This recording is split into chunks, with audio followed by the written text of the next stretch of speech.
fala, o Galo vai cantar hoje aqui. Aí... Tranquilo. Imagina se ele já não ouviu isso, né, Bruno? Amanhecendo o dia, nunca ouviu isso, né? Então, não sei se você sabe, Galo, mas aqui o apelido do time de Jundiaí do Paulista é Galo. É É Galo. o Galo de Galo, Jundiaí sim. que ganhou a Copa do Jundiaí, Brasil uma vez, né? Aham. Agora tá na quarta divisão. 57, né? Era o... Não, o time que o Juninho treinava era o de Itu, né? Não, era o Wagner Paulista? Mancini. Era o Mancini. Era o Mancini. Era o Mancini, né? Era. Verdade.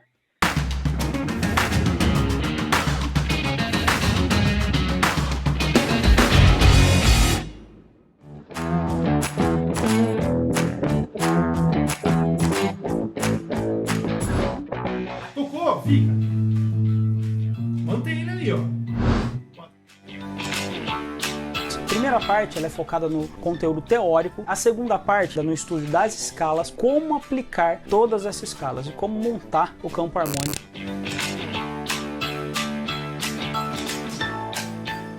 Primeiro, satisfação aí estar colaborando. Que isso. Eu assisti, Satisfação é eu nossa. assisti o primeiro lá que vocês falaram sobre rock nacional. E aí, né, eu conheço, pô, a gente era jovem, todos nós tínhamos a mesma faixa etária, né? 14, 15 anos. Nossa. E aí eu comecei a ver vocês falarem, cara, os convidados lá, o Jopino, o Ney, e aí eu falei, pô, cara, aí você voltou lá o Bruno voltou pros anos 50, e falei, pera aí, meu, o pessoal sabe realmente da história, né? Como é que chegou o negócio aqui? Eu achei muito legal, cara, aquela visão de vocês de toda aquela rebeldia que a gente tinha no começo final dos anos 70, começo dos anos 80, foi onde explodiu tudo isso aí, né? Muito legal, bacana mesmo, número 1, cara. Obrigado, Douglas. Pô, Que legal, Muito meu. Bom, vindo de Obrigadão. um cara que entende de música, assim que nem você, pra nós é importante. Um eu feedback gosto, importante. Eu sou um estudioso e eu sou cercado de estudiosos da música, então eu tenho esse privilégio também de receber muita informação aí. Show de bola. Que ótimo. Bacana. Pô, show. Obrigadão Ô, a Douglas. gente, né? A gente que agradece É demais. isso. Satisfação. Vamos pra cima. Depois, quando der, você assiste do Foo Fighters, se você não assistiu ainda. Já vi Já a parte 1, já vi já. O Foo Fighters eu sou muito fã. Eu sou muito fã do Dave Grohl, assim, desde Nirvana até o Probot, o Foo Fighters. Eu sou muito fã da obra toda dele. Ele é um músico realmente diferenciado, cara. completo, né? Ele é realmente diferenciado. Concordo plenamente. Verdade. Muito diferenciado. E aí, galerada? Meus queridos telespectadores da web, quem vos fala aqui novamente, Bruno Talker. Estamos reunidos mais uma vez para a realização de mais um Talkcast, o podcast dos Talk Brothers. Diz aí, Baco. E aí, galerada? Baco Talker na área. O convidado de hoje é baixista e gentilmente veio aqui bater um papo sensacional com a gente para engrandecer o nosso canal. Sem mais delongas, confiram aí agora na tela o raio-x do nosso amigo Galo. Roda aí!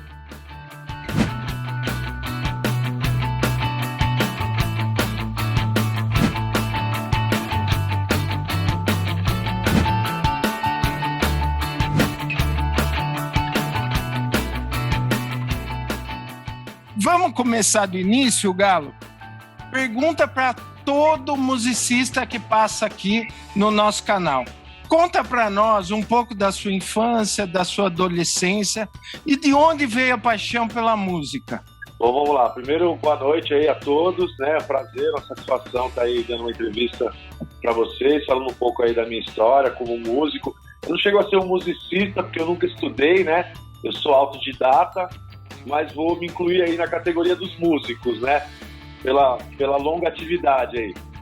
A minha família sempre ouviu muita música, assim, sempre rádio ligado na casa dos meus avós, dos meus pais, da minha tia, né? O meu tio Clênio, ele gostava muito de MPB, então ele ouvia algumas coisas que eu não conseguia entender, Chico Buarque, Belchior. Como é que uma criança vai entender letras de Belchior, né? E ele tinha mais essa praia. Meu pai já era mais da coisa do rock, dos Beatles, do rock mais antigo, né? The Monkees, aquelas coisas. O meu tio tocava contrabaixo também, então também gostava basicamente de rock americano, rock inglês, né, dos mais antigos.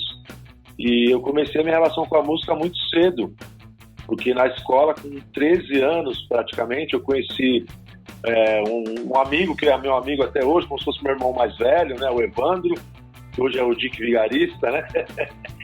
Mas ele foi basicamente assim, meu professor, né? Ele que eu comecei a conhecer música pesada com ele, Iron Maiden, e as coisas aquele metal da Inglaterra, do metal dos Estados Unidos, do metal da Alemanha, lá Create, Destruction, toda aquela explosão do começo dos anos 80.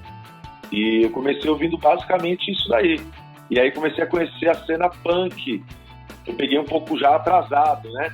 Mas aí tinha aqui Olho Seco, Cólera, o Alster, né? Que hoje eu faço parte, que é do começo dos anos 80, final dos anos 70. Então, basicamente foi isso. Eu comecei muito cedo e montei a primeira banda com o Evandro e o Anderson, que é um amigo hoje que mora em Curitiba, com 14 anos, o Insane. Era um trio. E depois, com 16 para 17 anos, eu já entrei na Ação Direta. E aí acho que entrou no sangue, eu não consegui mais sair. Fiquei 1 ano e meio fora da banda, por questões de trabalho, e quase fiquei doente, né? Parecia que faltava uma parte, assim. Então, a minha ligação com a música é muito longa e contínua, sabe? Eu nunca deixei de me envolver com música, assim, em momento algum. Ou assistindo show, ou tocando, ou frequentando estúdio, ensaios. É praticamente um vício. Então, assim, acho que esse estalo inicial começou porque eu comecei a ouvir o rock, assim, o mais tradicional, Kiss, né? Aí conheci Black Sabbath, aí já era uma revolução musical. Só que aquilo tudo era muito distante para mim como músico. Eu ganhei o primeiro violão com 13 anos, ganhei do meu tio Clênio. Então era tudo muito distante, eu não sabia fazer nada. Aí quando eu conheci Ratos de Porão, o primeiro disco lá, o Sub, que é uma coletânea que tem Ratos de Porão, Cólera, Psicose, Fogo Cruzado, e quando eu comecei a ouvir Ramones, eu falei, opa, peraí, mas acho que isso aí a gente consegue fazer. As primeiras coisas de rock nacional, Legião Urbana, eu falei, pô, peraí, essas coisas 3, 4 acordes aí também dá pra fazer. E acho que foi isso meio que me encorajou. Só que a gente sempre gostou muito do autoral, sabe? Eu nunca tive muita vocação para criar, mas eu sempre quis estar envolvido com as pessoas que criavam as coisas, que escreviam, que faziam letras, faziam música. Então por isso que eu casei muito assim com a Ação Direta, porque a Ação Direta é uma banda, né, 100% autoral. Depois agora de 35 anos de banda, talvez nós vamos conseguir gravar um CD de covers que a gente deseja há muitos anos. Vamos ver se agora ele se realiza, né? Mas esse incentivo acho que foi isso aí mesmo, cara. Principalmente essa coisa da cena punk, da simplicidade de poder fazer. Aí depois aquela coisa da explosão do grunge, Nirvana. E aí a gente entrou meio que nesse embalo. Pô, peraí, cara, dá pra fazer música simples, mas com conteúdo, com letras, né, com algum tipo de qualidade. A gente descobriu que era importante ensaiar, né, cara? A Ação Direta era uma banda, assim, que isso acabou há uns 10 anos, mas até, sei lá, 2002, 2003, você não precisava me ligar e perguntar onde eu ia estar no sábado. Era só você ir lá na casa do Marcão, que a gente estava lá no quartinho ensaiando. Se fosse no começo, era só ir lá na casa do Luiz, a gente dividia ensaio com uma banda de metal que chamava, né, Hammerhead. E a gente era uma banda que no começo era meio hardcore, com punk, com alguma coisa, uma mistura também com um pouco de metal. E era só sábado, todo sábado a gente estava ali ensaiando. Acho que isso também ajudou a gente a evoluir como músicos sem ter ninguém estudado, né? Todo mundo autodidata, a prática mesmo. Galo, você falou que Legião, 4 acordes, Ramones, né? 4, 5 acordes. Mas hoje, você toca Slayer, Sepultura. Não tem nada de 4 notas isso aí. É muito estudo para rolar perfeito. E os vídeos que eu vi seu é sensacional. Isso aí eu vou aproveitar e já falar desse projeto aí com a Panumildo, né? Isso aí foi uma coisa recente. A Panumildo é um canal no YouTube, né? é do Anderson Machello, um amigo nosso também, do final do começo dos anos 80 e tal. E o Machello, quando começou a pandemia, ele falou, cara, eu tô ficando doido sem tocar. Ele tem uma banda também que chamou Kill. E aí ele começou a gravar algumas coisas em casa, baixou lá um Fruit Loop, e aí gravou algumas coisas sozinho, aí chamou um guitarrista, fez uma coisa, com bateria eletrônica, aí o Marcão, que é o baterista que toca comigo no Ação Direta, e ele é baterista do Dead Fish também tava ficando maluco sem tocar. Ele tem lá o estúdiozinho dele, falou, então eu vou gravar e você põe as guitarras e voz. E começou como uma brincadeira pra gente passar a pandemia. E no fim você vê, se você entrar no canal dele hoje, eu nem sei mais quantos vídeos ele já subiu, assim, muita coisa, pegou vários músicos aí de todas as cenas, gente do metal, do hardcore, gente do rock, do metal melódico, e juntou todo mundo para fazer o que era uma brincadeira, acabou virando sério. É que nem você falou, é um outro tipo de desafio, né? É aí tocar Slayer, tocar um Sepultura, fazer um Motorhead ali direitinho, né, como deve ser, já é um outro desafio, né? Mas é legal, isso aí ajuda a gente também a ir evoluindo. E eu sempre gostei de tirar covers. Eu acho legal essa prática. É muito legal mesmo. Eu também curto muito. Deixa eu te perguntar, o Leme gostava muito de crunchar o baixo, né? Você cruncha o baixo também? Cara, não só cruncho, como eu quebro cordas com uma certa frequência. A guitarra, ela se torna um objeto muito leve, né? Eu uso 013, pra você ter uma ideia, na guitarra, né? E ela ainda de vez em quando, ela não aguenta ainda. Eu gosto de tocar com intensidade, cara. Eu tenho ou essa virtude ou esse problema. Mas eu acho legal também. Eu gosto de, às vezes, dar o tal do power chord, né? Pra marcar mesmo a nota. Eu acho legal.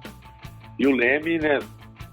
Uma baita inspiração pra gente. Leme e Motorhead, né? Primeiro LP que eu ganhei dos meus pais.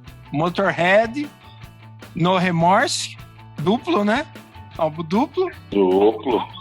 E o Speak of the Devil do Ozzy. Os dois. Foi meu início. O seu, você me contou que é o Black Sabbath, né? Eu comprei. O primeiro que eu comprei foi o Black Sabbath, o Master of Reality, porque eu ia muito na casa do Pancho, né? Que era o guitarrista do Ação Direta, né? Na época, quando eu entrei, eu era guitarrista e ele era baixista. Até 95 eu fui guitarrista. Aí eu saí, em 98, quando eu voltei, aí o Pancho tava tocando guitarra. Ele falou, pô, tô tão confortável. Eu falei, então tá bom, eu vou pro baixo. Então eu peguei o baixo, né? Desde 98 que eu tô com o baixo.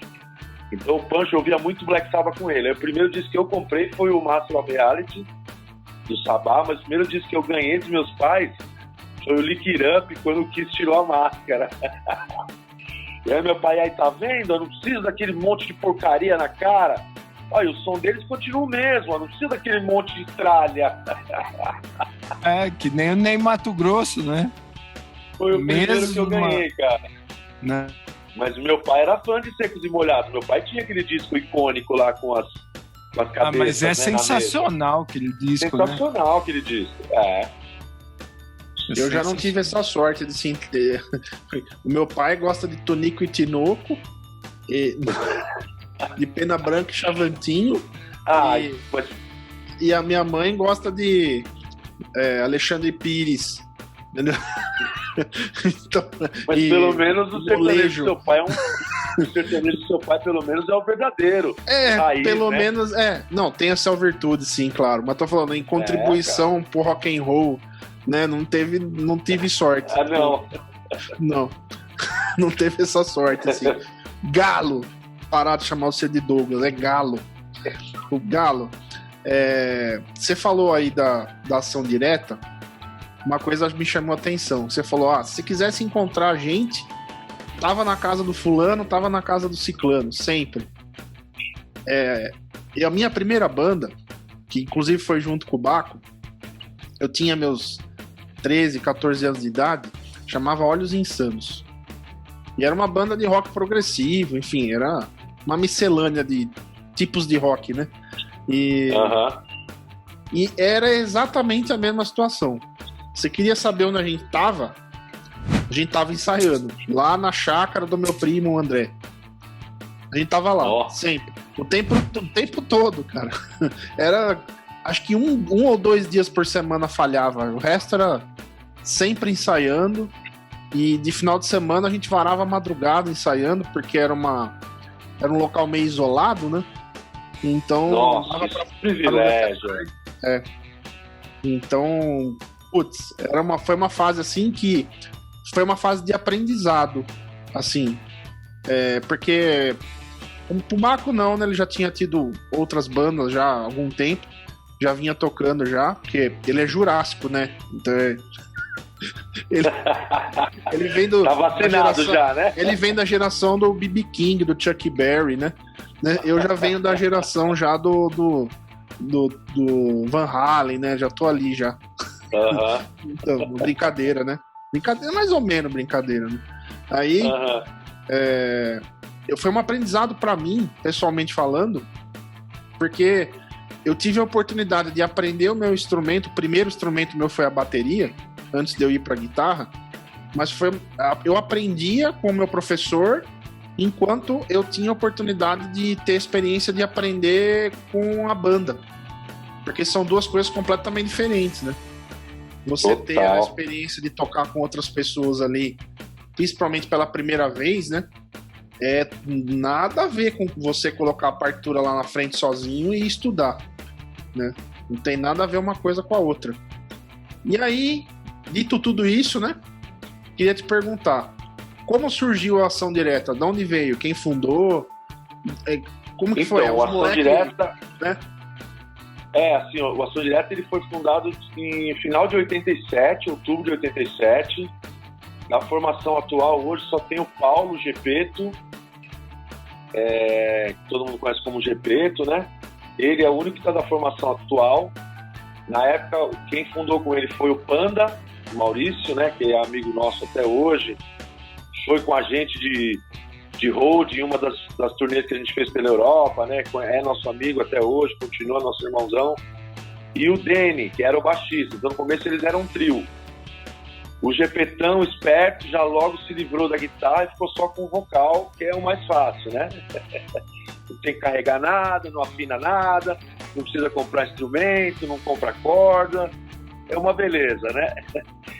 E aí o Gepeto, eles gravaram o primeiro disco já em quarteto, tinha entrado o Marcelo, que era um amigo meu.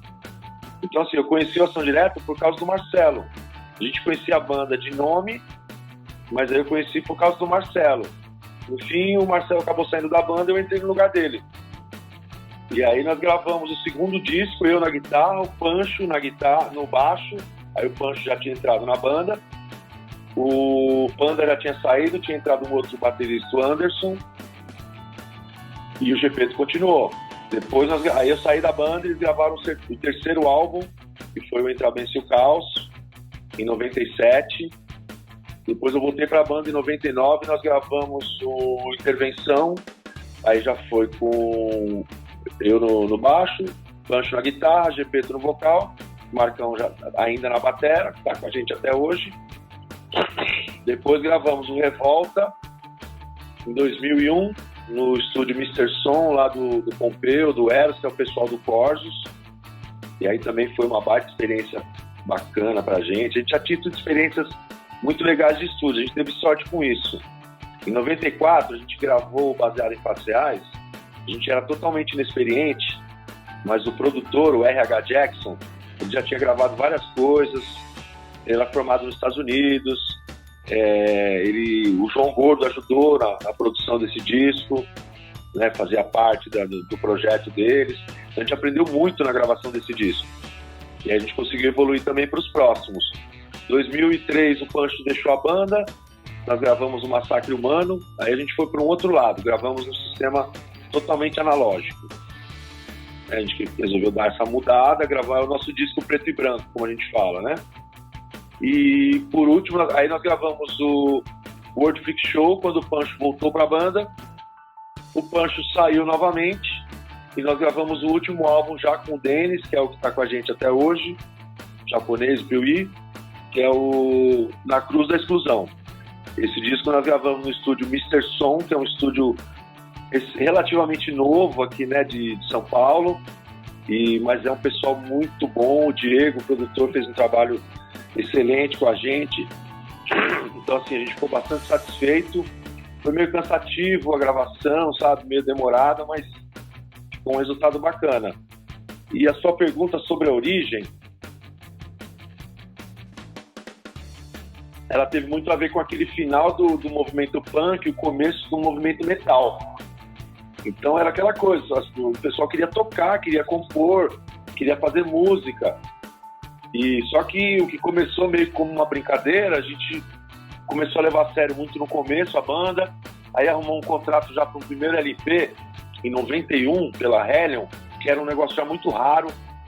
Então assim, em 91, 92, banda que tinha disco já era banda média, sabe? Isso também ajudou a gente a entrar em uma outra cena. A gente tinha um problema no final ainda dos anos 80, que era aquelas guerras de gangues entre ABC e São Paulo. Então isso aí meio que inibia as bandas de São Paulo de virem tocar no ABC, e as bandas do ABC não eram convidadas para tocar em São Paulo. E a gente conseguiu quebrar isso aí, cara, porque a gente fez muita amizade com pessoas de São Paulo, a gente tinha muita amizade com a cena de Santos. A gente tocava em Santos com mais facilidade do que em São Paulo no começo. Sabe? Então, toda essa parte também de quebrar esses estigmas aí de...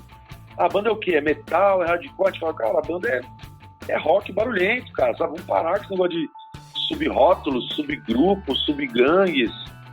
Né? Todo mundo queria fazer a mesma coisa. Protestar ali contra o sistema, fazer música, soltar aquela rebeldia toda que estava contida na gente. Principalmente a gente que nasceu num período de ditadura militar, passou a infância e a pré-adolescência, num período que não podia fazer muita coisa.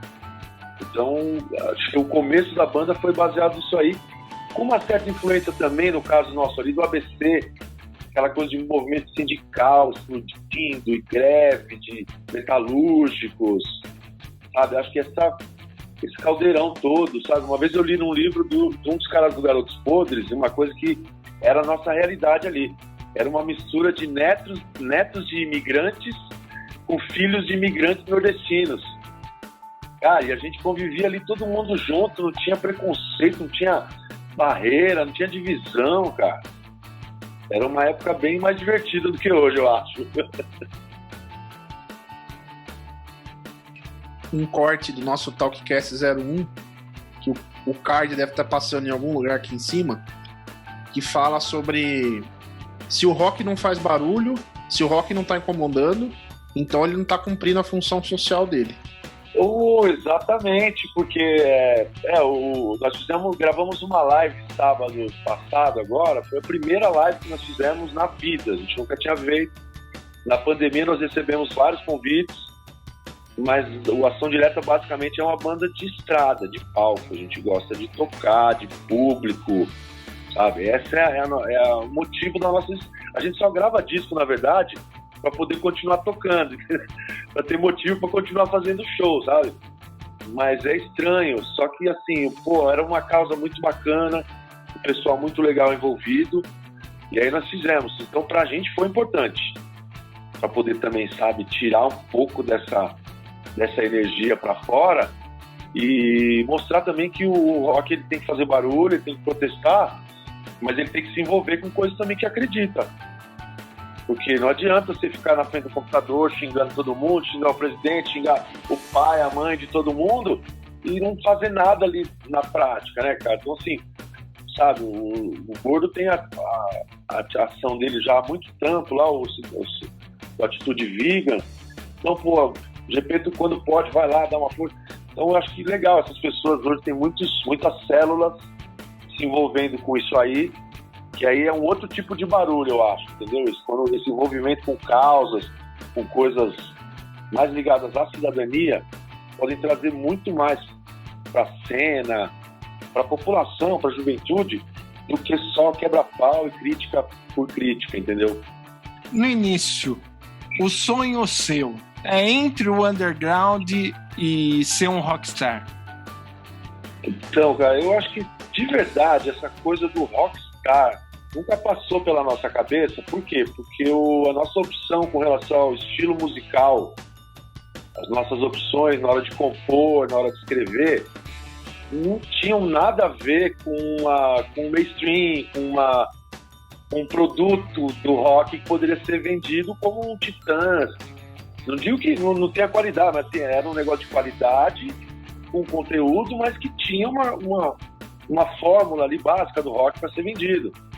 A Ação Direta nunca teve isso, então como a gente nunca visualizou. Agora, a gente sempre sonhou, isso aí eu não vou mentir para você, isso é uma coisa que a gente não conseguiu realizar, de viver só da banda. Como hoje a gente tem alguns amigos, vamos falar pré-pandemia, porque aí 2020, 2021 são anos que a gente não dá para incluir no calendário por uma estatística normal. Mas até 2019, a gente tem uma série de amigos aí vivendo dignamente, tocando. Só que não tocando aqui.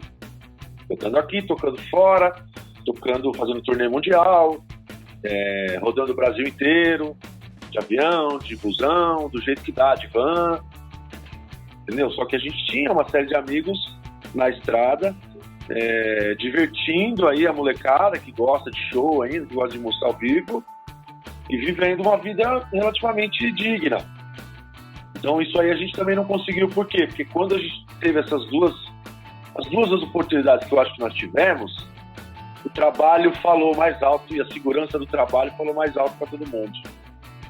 E a gente resolveu que naquele momento não daria.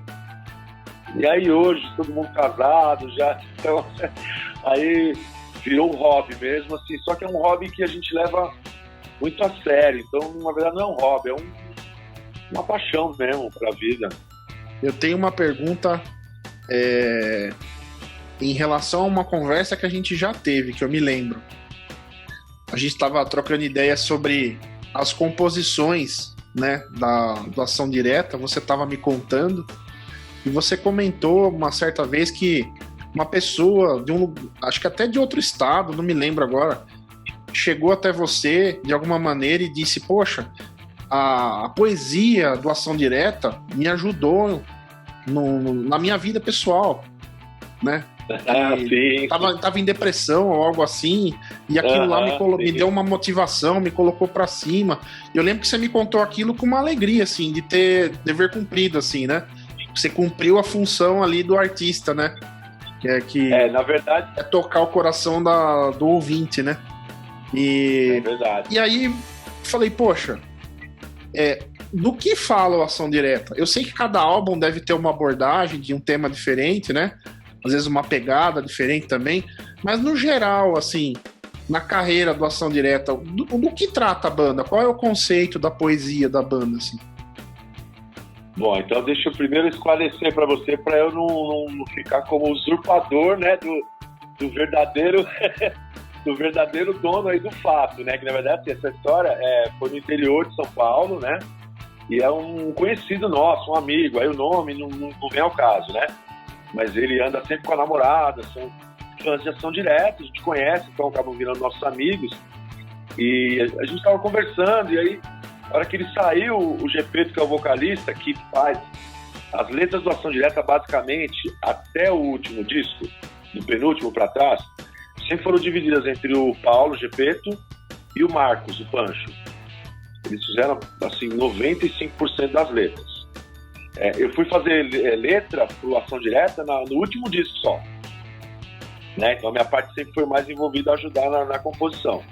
Mas isso aí foi... Aí um rapaz veio comentar, a namorada dele também falou, ele falou, cara, tem um disco nosso que chama Intervenção. E nessa época do Intervenção, todos nós estávamos passando por uma fase de muitos desafios e muitas mudanças na vida. E aquela coisa, todo mundo perto dos 30 já, sabe? Você fica, eu não sou mais moleque, mas eu não sou mais velho. Então esse disco, especialmente, ele fala mais sobre dilemas humanos, assim, coisas do ser humano mesmo, sabe? Coisas até mesmo de reflexão com os sentimentos da gente. É uma música ali que fala de amor, é uma música que nunca teve no Ação Direta, entendeu? Então esse livro ele é especial, ele tem uma carga mais leve na letra.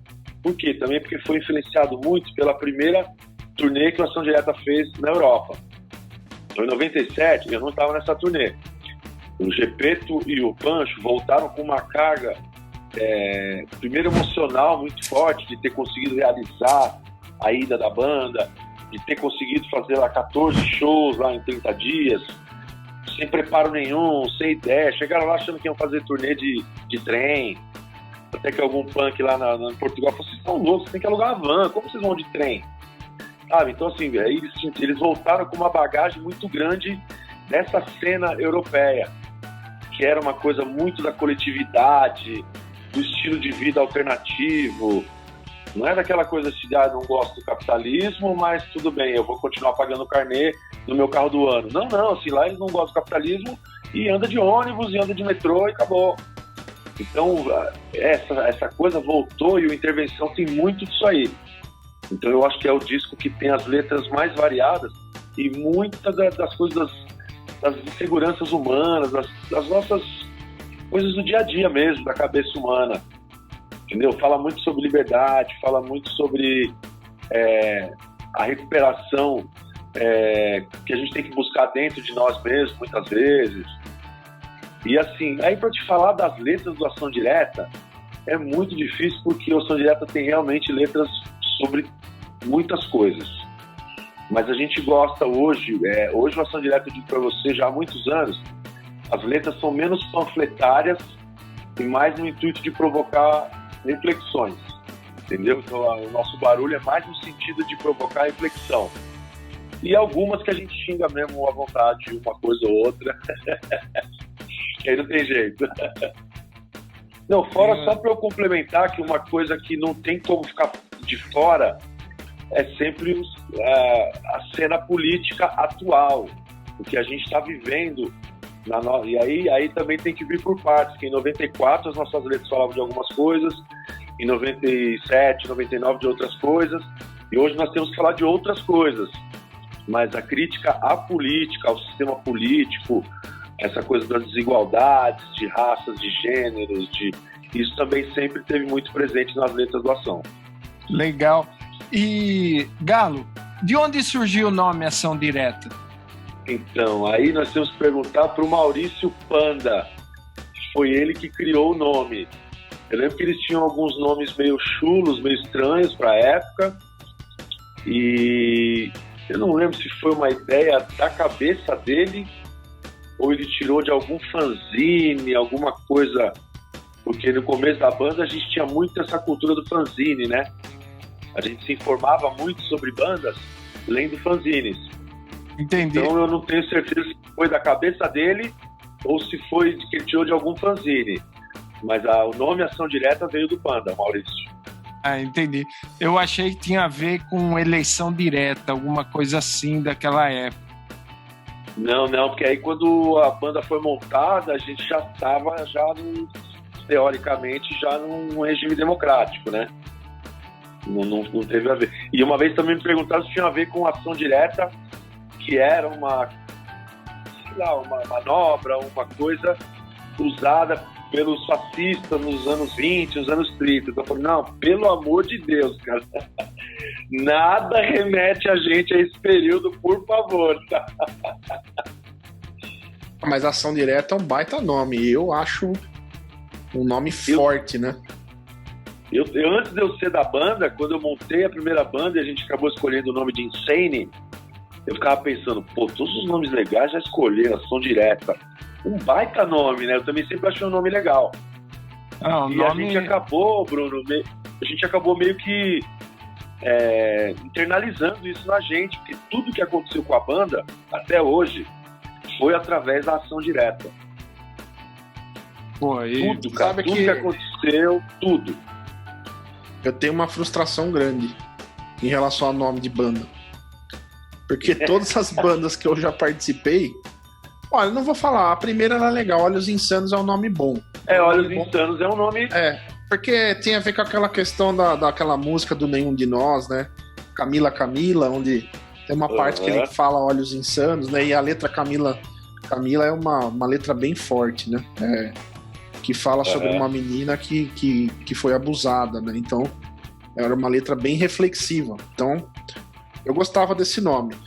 Mas, todas as outras bandas que eu tive depois de composição, era tudo nome ruim, cara. Os caras vão brigar comigo aqui, né? Os meus amigos que estiver vendo, inclusive ele também tava numa dessas aí. Cara, eu falava, cara, tudo nome ruim, cara. Aí eu lembro daquele documentário, não, é um filme, né, que fizeram do Motley Crue, né, da Netflix agora. The Dirty. Sim. The Dirty. O filme é uma viagem, né? Aí tem uma parte lá que o Mick Mars, né, na hora que eles estão montando a banda, ele fala, a banda não pode ter nome ruim, cara. Se tiver nome ruim, a gente já nasce morto.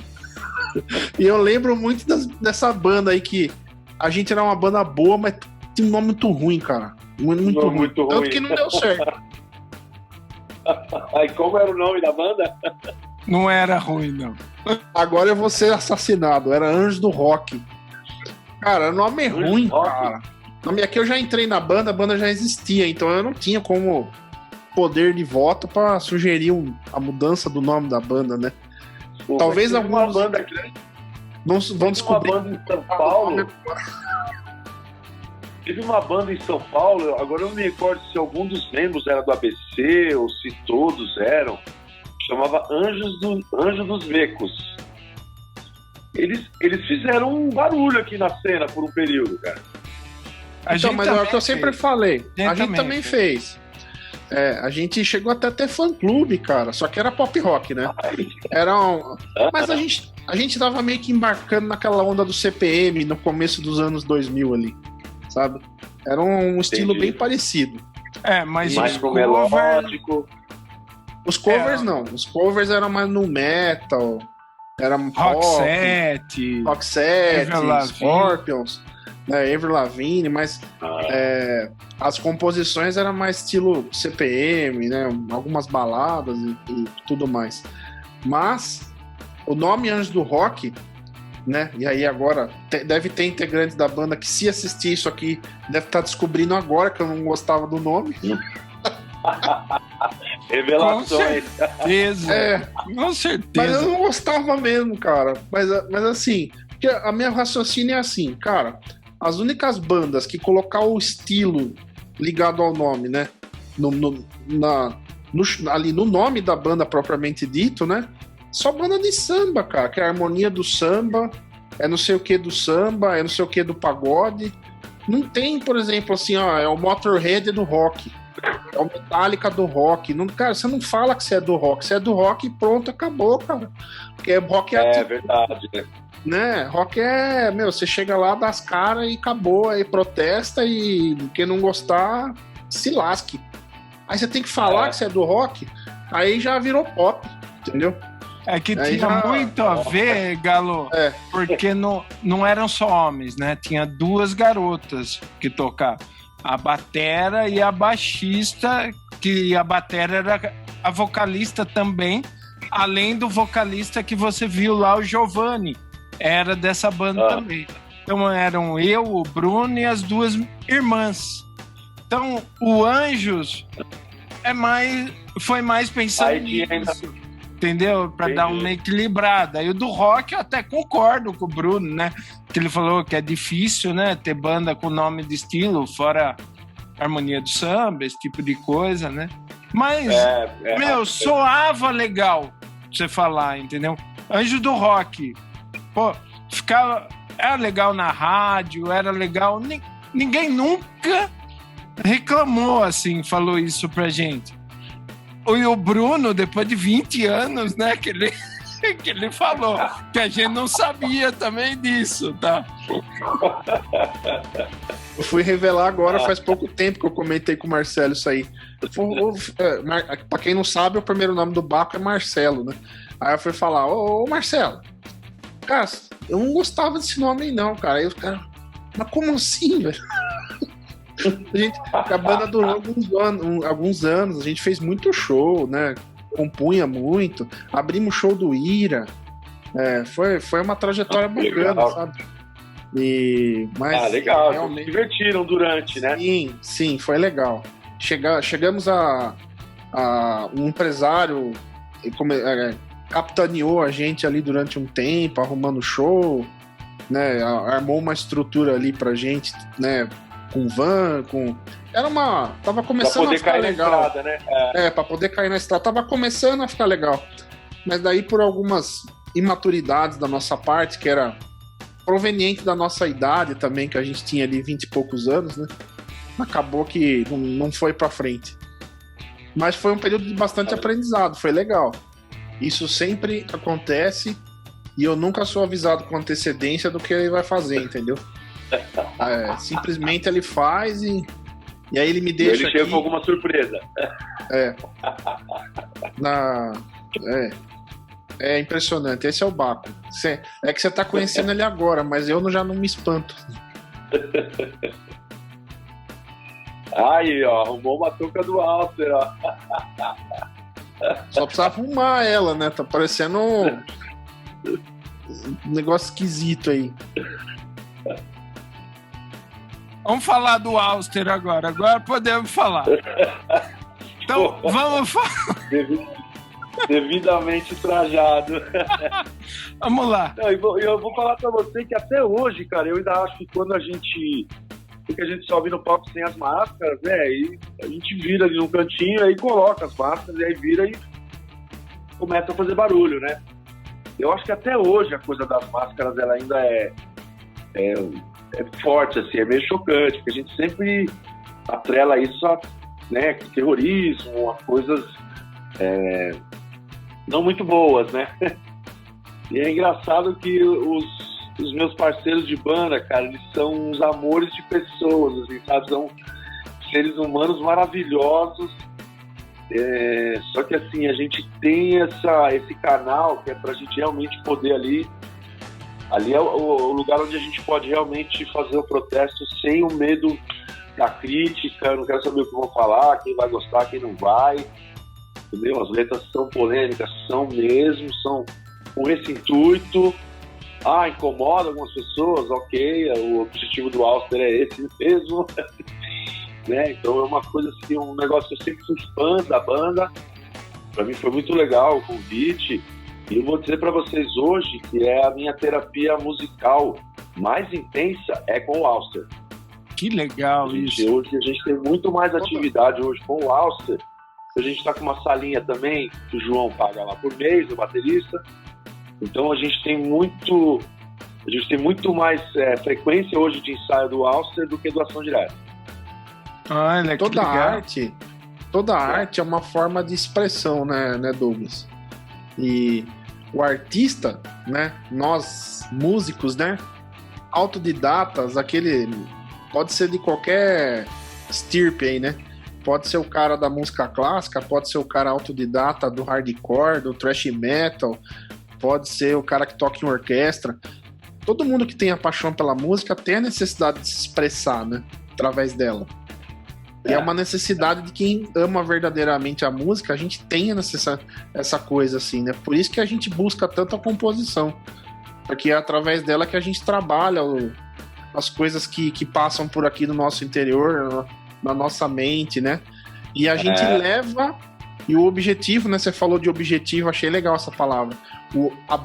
Todo artista deveria ter um objetivo, né? Que é levar o outro a pensar, a sair da zona a sair do mundinho dele ali e refletir sobre determinada coisa, sobre determinado tema, né? E ao final daquela canção, ele ser uma pessoa diferente, né? Ou então que leve pelo menos ali a pesquisar um pouco mais, né? Sobre aquilo, que desperte algum interesse nele ali. E essa é a verdadeira função social de uma música, né? De uma banda, de um artista. Porque hoje a gente vê música sendo somente com o sentido comercial da coisa, né? A música ela é feita já mirando o propósito final, que é o dinheiro, né? Hoje ela Pode falar. tem uma coisa muito... Como você falou, ela se tornou um produto, basicamente, a música, em muitos casos. E aí você vê essa questão aí da reflexão, né? Todos as boas bandas, os bons músicos, em algum momento provocaram isso. Essa reflexão, né? Ou mesmo uma rejeição, às vezes, no primeiro momento. Tipo, não, isso, né? Mas aí você olha de novo, peraí, mas isso aqui, né? Talvez eu não olhei direito a primeira vez. Então, às vezes, não é porque você não gostou da primeira vez de uma coisa que você não vai entender o valor daquilo. Porque eu vou falar pra você, tem algumas bandas que eu não gosto musicalmente, mas eu entendo perfeitamente o valor da banda para uma cena, para um momento. Entendeu? Você falou há pouco aí do CPM, a gente conheceu os caras, a gente não chegou a tocar junto com o CPM, com Ação Direta. A gente conhece aí todos eles há muitos anos, e conheci eles quando saíram do underground e tal. Mas assim, eles também tentaram fazer ali a parada deles, do jeito deles. Tinha uma coisa rolando que estava muito ao redor daquilo. Eu tinha muita gente que criticava simplesmente por criticar. Eu falei, cara, eu, particularmente, eu não sou um fã de CPM, eu nunca fui. Entendeu? Mas eu entendo que os caras tiveram valor aqui pro que eles fizeram, foi um bagulho honesto.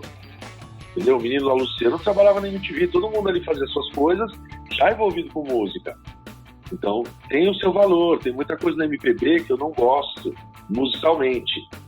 Mas que nem você falou, a parte da composição te leva a pensar, nossa, Belchior, depois de velho, quando eu comecei a entender as letras do Belchior, eu falava, cara, de onde esse cara tirava esse monte de ideia em 72, em 75? É a mesma coisa que você falou aí de músico que gosta, às vezes o cara não sabe escrever, mas ele é o baixista. Aí você escuta essas coisas mais antigas, e você falou, progressivo não é a minha praia, mas às vezes eu escuto algumas coisas de progressivo dos anos 70, e eu falo, olha esse arranjo desse baixista, cara. Cara, olha o que esse guitarrista tá fazendo no solo, sabe? Então, assim, coisas de valor, que você vê que é coisa de criação ali, né, meu? O cara colocou alma ali, colocou pra fazer aquilo acontecer, né? Então tem música que eu não gosto, tem artista que eu não gosto muito, mas eu sei sempre entender o valor que tem, cara. Quem sabe provocar uma reflexão, quem sabe escrever uma letra que vai te fazer pensar, um acorde diferente, que quem toca 20, 30 anos fala, puta, nunca pensei nisso.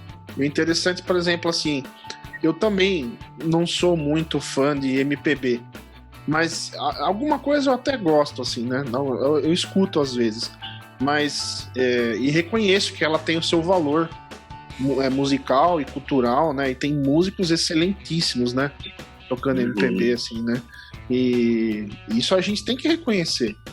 Só que, por exemplo, eu fico pensando assim, né? Quando, por exemplo, na época dos festivais, que tinha lá o Tony Tornado, né? Cantando lá na BR-3 lá, né?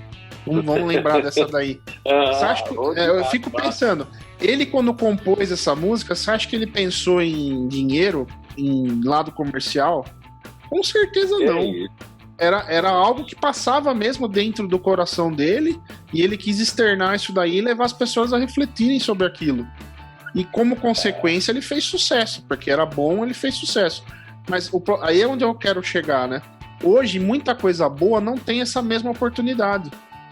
Porque as coisas mudaram tanto, né? Que os artistas bons, que tem coisa muito boa aí rolando por aí, se você garimpar, tem artista muito bom, tanto no Brasil como fora, e eles não têm a oportunidade de chegar no mainstream, porque é sempre os mesmos 4 acordes ali que rola e então, só muda as melodias de voz só, né? Sim, às vezes os mesmos nomes também, uma repetição de nomes, variações de artistas, estão tudo dentro de ou de uma mesma gravadora, né, ou de um mesmo cenário ali. Uma coisa que você falou, Bruno, que eu achei muito interessante também no primeiro que vocês fizeram sobre o rock, vocês perguntam, né, o rock morreu, né, não, só tá adormecido. E aí eu achei que você fez uma leitura muito legal, porque é onde a gente sempre se encaixou. Não é que ele sumiu, ele sobrevive em nichos. E já não é de hoje, cara. Eu acho que desde o grunge pra frente, o rock vem dando esses suspiros aí, mas a sobrevivência dele mesmo é nos nichos. Então é que nem você falou, hoje não aparece mais uma banda, o Soundgarden, uma coisa assim, sabe, de qualidade, com... parecia Black Sabbath, parecia isso, parecia aquilo, tudo bem, parecia um monte de coisa, mas tinha uma pegada, uma originalidade, um Pearl Jam, um Alice in Chains, né, focando nessa cena. O Nirvana, que era assim, essa parte melódica, mas era aquela coisa da energia pura. Essas bandas hoje não teriam espaço para aparecer. E ela de lamentar, né? Porque imagina só quantos Chris Cornell não tem por aí, perdido aí, com aquele vozeirão. E aí não tem fazendo às vezes som bom, né? É difícil achar Ron James Dio hoje em dia, né? É difícil. Dificílimo, né, cara? Dificílimo. E aí, por quê? Porque não tem mais músicos como ele? Não sei, cara. Talvez porque não tem mais pessoas como ele, cara. Eu acho que a gente perdeu também um pouco, cara, com essa digitalização, essa coisa de tudo pra tudo se tem um aplicativo, pra tudo, sabe? A gente ia tirar a música antigamente, era o quê? Play, na fita, play. E o tom não batia. Top, volta ali, play de novo, escuta de novo. Puta, acho que tá desafinado. Como é que eu afino? Não tinha afinador. Que nem se falaram lá, pô, quer achar uma música nova, vai na casa do amigo, implora pra pegar o disco emprestado, leva em casa, grava, devolve. A gente saía de São Bernardo, ia pra São Paulo, levar fita cassete na Galeria do Rock, deixava pra gravar, que a gente queria de novidade, voltava no outro sábado pra buscar. Hoje, cara, tá tudo na mão, então, sabe? Então eu não sei se esse excesso de oportunidade, banalizou um pouco, eu acho, o gosto pela música. Você pode pegar a coisa do LP. LP você pegava, você abria, qual é a primeira coisa? Vai colocar e pegar o encarte para acompanhar as letras enquanto a música estava rodando. Não tem mais isso. Não tem. Eu me lembro de, com 12 anos de idade, eu pegar o encarte do CD do Nevermind e devorei ele de capa a capa. Entendeu? Cantava todas Decora as músicas letra. do Nevermind. Depois, aí peguei... Aí eu gostava muito de punk rock nessa fase. Eu escutava Garotos Podres, Ramones. O Green Day tava começando, né? Com o primeiro álbum deles, o Duke. Dukes, né? Duke, não me lembro agora. Era um bom álbum. Eu comecei a gostar, eu sabia cantar todas as músicas, porque eu acompanhava no encarte. E aí apareceu essa peça rara aqui, né? Que me introduziu ao heavy metal, me emprestou o CD do Fear of the Dark e falou: escuta esse aqui pra você evoluir um pouco mais. E aí eu devorei de capa a capa também o Fear of the Dark, cantava várias ali. E daí eu fui conhecer toda a discografia do Iron Maiden, aí eu já quis conhecer outras coisas, aí eu lembro que eu comprei um CD do Stratovarius, e aí eu fui conhecer o heavy metal melódico, aí eu conheci o Angra com o Holy Land, e aí, cara, aí aí eu conheci o Dream Theater também, o Amazing World. Progressivo, pra mim, é o álbum da minha vida, né? Em termos de rock progressivo, né? Depois conheci o Whitesnake, que aí é o hard rock. Aí eu falei pra você, eu gosto de tudo que é de rock, eu gosto, cara. Eu não faço distinção mais. Eu aprendi a amar o rock and roll como um todo, sabe? Tudo tem coisa boa no rock, né? Eu aprendi isso. Eu aprendi isso depois dos 35 anos, cara. Porque até os 30 eu perdi muito tempo com radicalismo, com preconceito contra algumas bandas, contra algumas músicas. E depois que eu perdi isso aí, cara, nos últimos 10 anos, eu ouvi tanta coisa que eu não tinha ouvido no passado, eu não tinha ouvido adequadamente. E aí eu posso falar desde rock progressivo até várias vertentes do rock, e aí principalmente coisas dos anos 70, cara. Que é uma época muito, muito, muito criativa e que eu acabei deixando passar um monte de coisa que depois eu fui resgatando. Aí a sorte que eu tive de novo de andar sempre com pesquisadores de música. O Vlad do Alster, ele é uma biblioteca de música, assim, principalmente anos 70 e 80. Só que aí você fala, da cena punk? Não. Da cena rock, da cena de progressivo, de hard rock, como eles chamavam, né? Como ele fala, o hard rock purinho, esses dos anos 70, né? Dust, essas bandas mais antigas, MC5, que a gente não dá pra classificar. Aquilo não é punk, não é metal, é rock, cara. Então, muita coisa boa pro passado, assim, que hoje eu tenho escutado mais música velha do que música nova hoje. Os precursores do hard rock, né?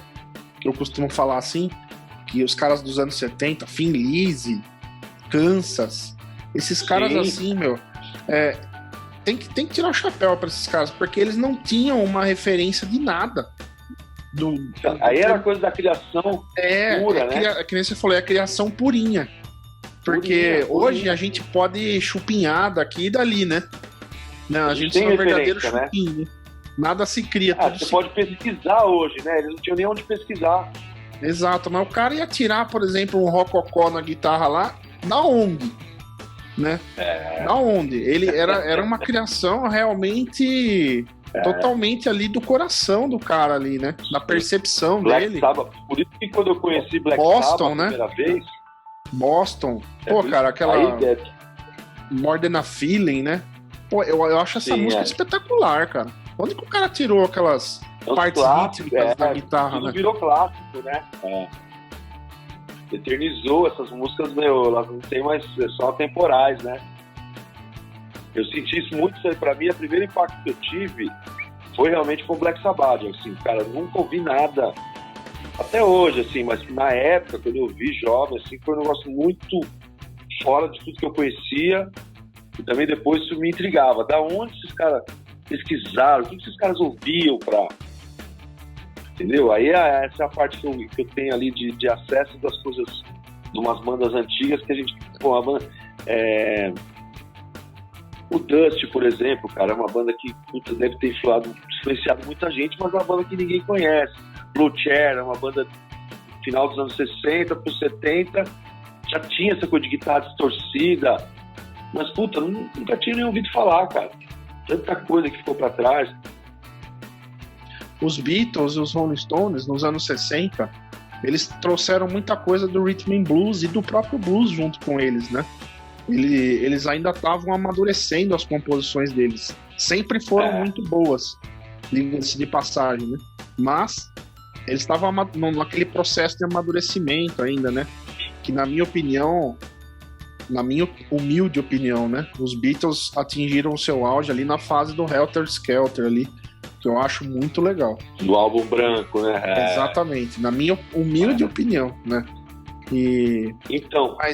Mas esses caras aí que você tá citando, eles pegaram tudo isso aí que já estava sendo feito e transformaram em algo muito maior, né? Que aí depois os caras que vieram no final dos anos 70, eles já tinham uma base já, né? Que aí veio o Queen, veio o Judas Priest, veio o Led Zeppelin, né? Mas aí tinha o negócio do peso das guitarras, mas aí entrou um negócio da melodia de voz, assim, de uma forma mais, acho que acentuada. Aí os arranjos de voz que ganharam mais força.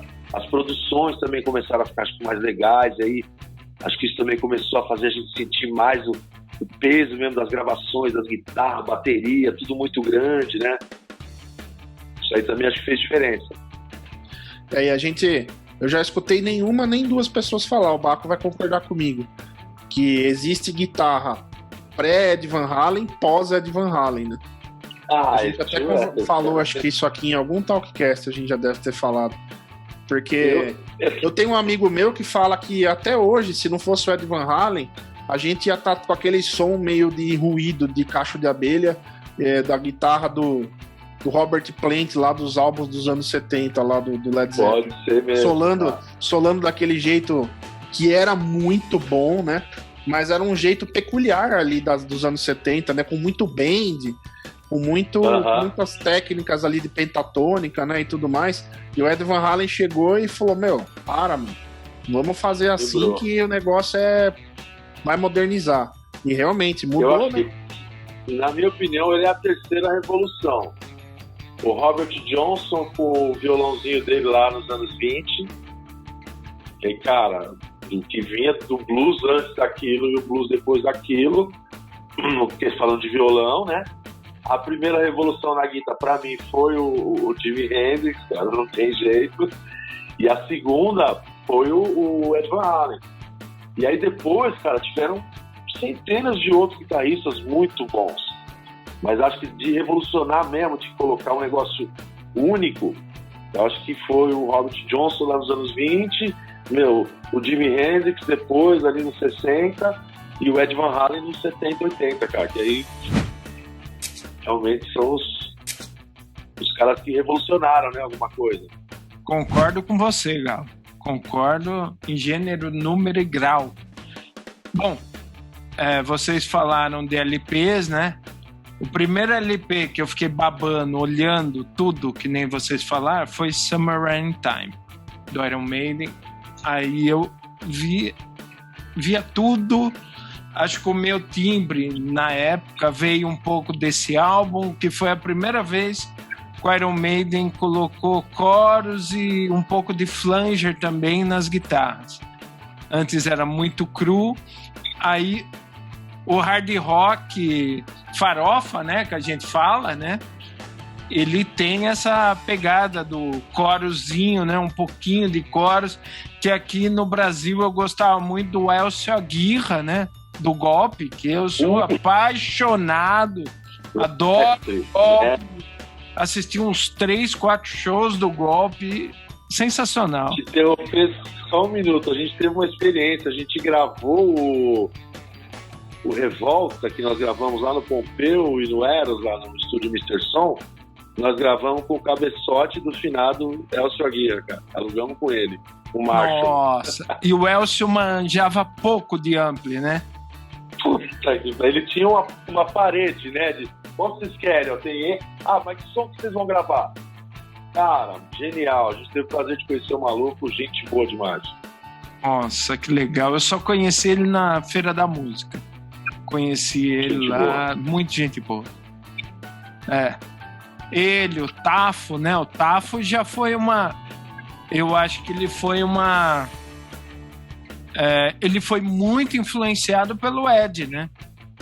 O Tafo, com certeza, o Ed era o cara pro Tafo, né?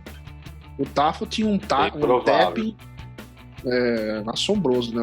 O tapping a técnica de tapping do Vander Tafo era magnífica, né? Tanto que ele foi eleito o melhor guitarrista do Brasil por algumas vezes, né? Não foi sendo o seu... Várias vezes, Não sei se eu tô falando besteira, mas eu acho que foi algumas vezes. Não, sim. Né? Sim. E aí ele formou aquela banda com os irmãos Music, né? Que eu me esqueci o nome agora. Que era uma... Nossa, que banda legal que era aquela banda, cara. Mas antes do Dr. Sim? Antes do Dr. Sim. Aí eles saíram dessa banda, né? Do Vander Tafo. E formaram o Dr. Sim com o Edu. Eu já vou ver. Tocamos com o Dr. Sim também, acreditem vocês ou não. O Ação Direta é uma outra coisa. Você falou do Dr. Sim, né? O Ação Direta é uma coisa muito legal também que aconteceu, que nós já tocamos com bandas de muitos estilos. Inclusive, já tocamos com o Dr. Sim. Lá no Parque da Juventude, em Santo André. Que legal. Então, chamava Banda Tafo mesmo. Banda Tafo. Banda Tafo. Exato. Exatamente. Todo mundo é uma ilha, né? Nossa, era muito bom, cara. Era muito bom. Muito. Então é o que eu falo pra vocês. Uma música melhor que a outra. Essa parte dos anos 80 aqui da música brasileira, algumas coisas do rock mais virtuoso, eu pulei tudo, cara. Era tudo... eu ia pro próximo, sabe? Eu não tinha... Quando eu era mais novo, eu não tinha... Meu negócio era do thrash metal pra cima, do hardcore pra cima, sabe? Grindcore e tudo. Eu passei uns 12, 15 anos que eu não tinha paciência de ouvir uma música mais trabalhada, sabe? Um rock um pouco mais de trampo de guitarra, de arranjos, de melodia de voz. Eu queria tudo do mais rápido, do mais objetivo.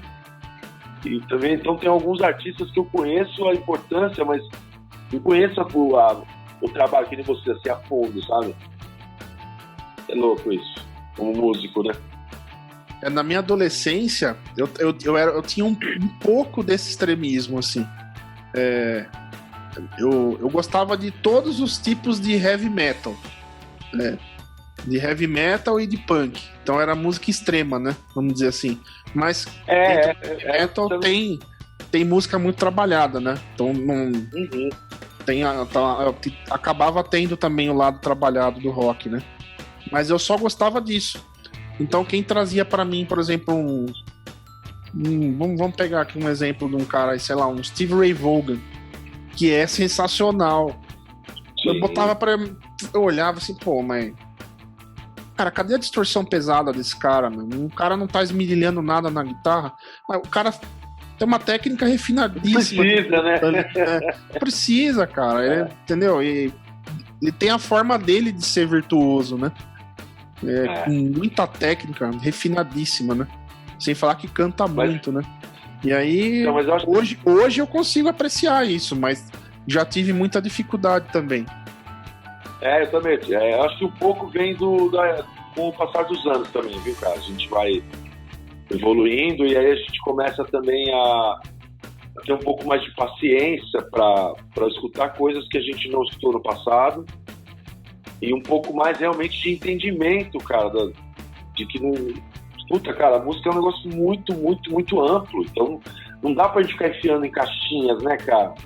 A música, não é a caixinha disso, é a caixinha disso, então assim, quanto mais a gente puder se libertar dessas caixinhas, mais a gente evolui. Vai ter coisa realmente que você vai ouvir e não vai gostar, cara. Então, beleza, mas pelo menos você se deu o trabalho, se deu a chance pro artista ali de ouvir, né, de conhecer. Eu fui um pouquinho diferente de vocês. Por quê? Porque em casa, meu pai sempre gostou de aparelho de som. Então, meu pai tinha 2 rolos pré, 2 tape decks, pré-amplificador da SAI, potência Marantz. Meu pai sempre curtiu. E eu ia com ele nos rolos, né? Que ele ia fazer rolo desses equipamentos, né? E comprar. E ele sempre com fone de ouvido ouvindo. A gente tinha como se fosse um piano em casa, que era de aparelhos de som. Que na época cada um montava, né? Ele montava o set dele dessa forma. E ele gravava fitinha cassete para rádio de Jundiaí, né? Durante um tempo. E conhecia antigo DJ daqui de Jundiaí, que é o Henrique VIII, que é de muito tempo atrás, e meu pai também convivia com ele, e eu sempre ouvi de tudo, mas daquela época, de tudo que era bom. Tá? Tinha o break, eu curtia bastante break. Quando eu gostava de heavy metal, eu sempre curti muito break de verdade, que é sensacional. O sensacional, funk. Break, os raps dos antigos, o funk dos anos 70, cara. Exatamente. Só que maravilhosas. junto com isso, eu ouvi tudo que tinha de MPB. Tudo.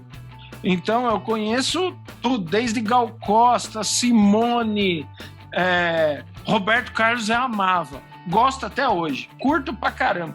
Adoraria montar uma banda rock, fazendo rock das músicas do Roberto Carlos. Eu ainda vou ter uma banda dessa, que eu tenho vontade. Cantar não canto droga nenhuma. Você topa? Vamos fazer Robertão. Olha lá, vamos fazer com o nosso amigo aí no baixo. Ó, lá, já cara. era. Eu convidei o pessoal da Panomildo. Eles ficaram de pensar, mas aí todo mundo deu...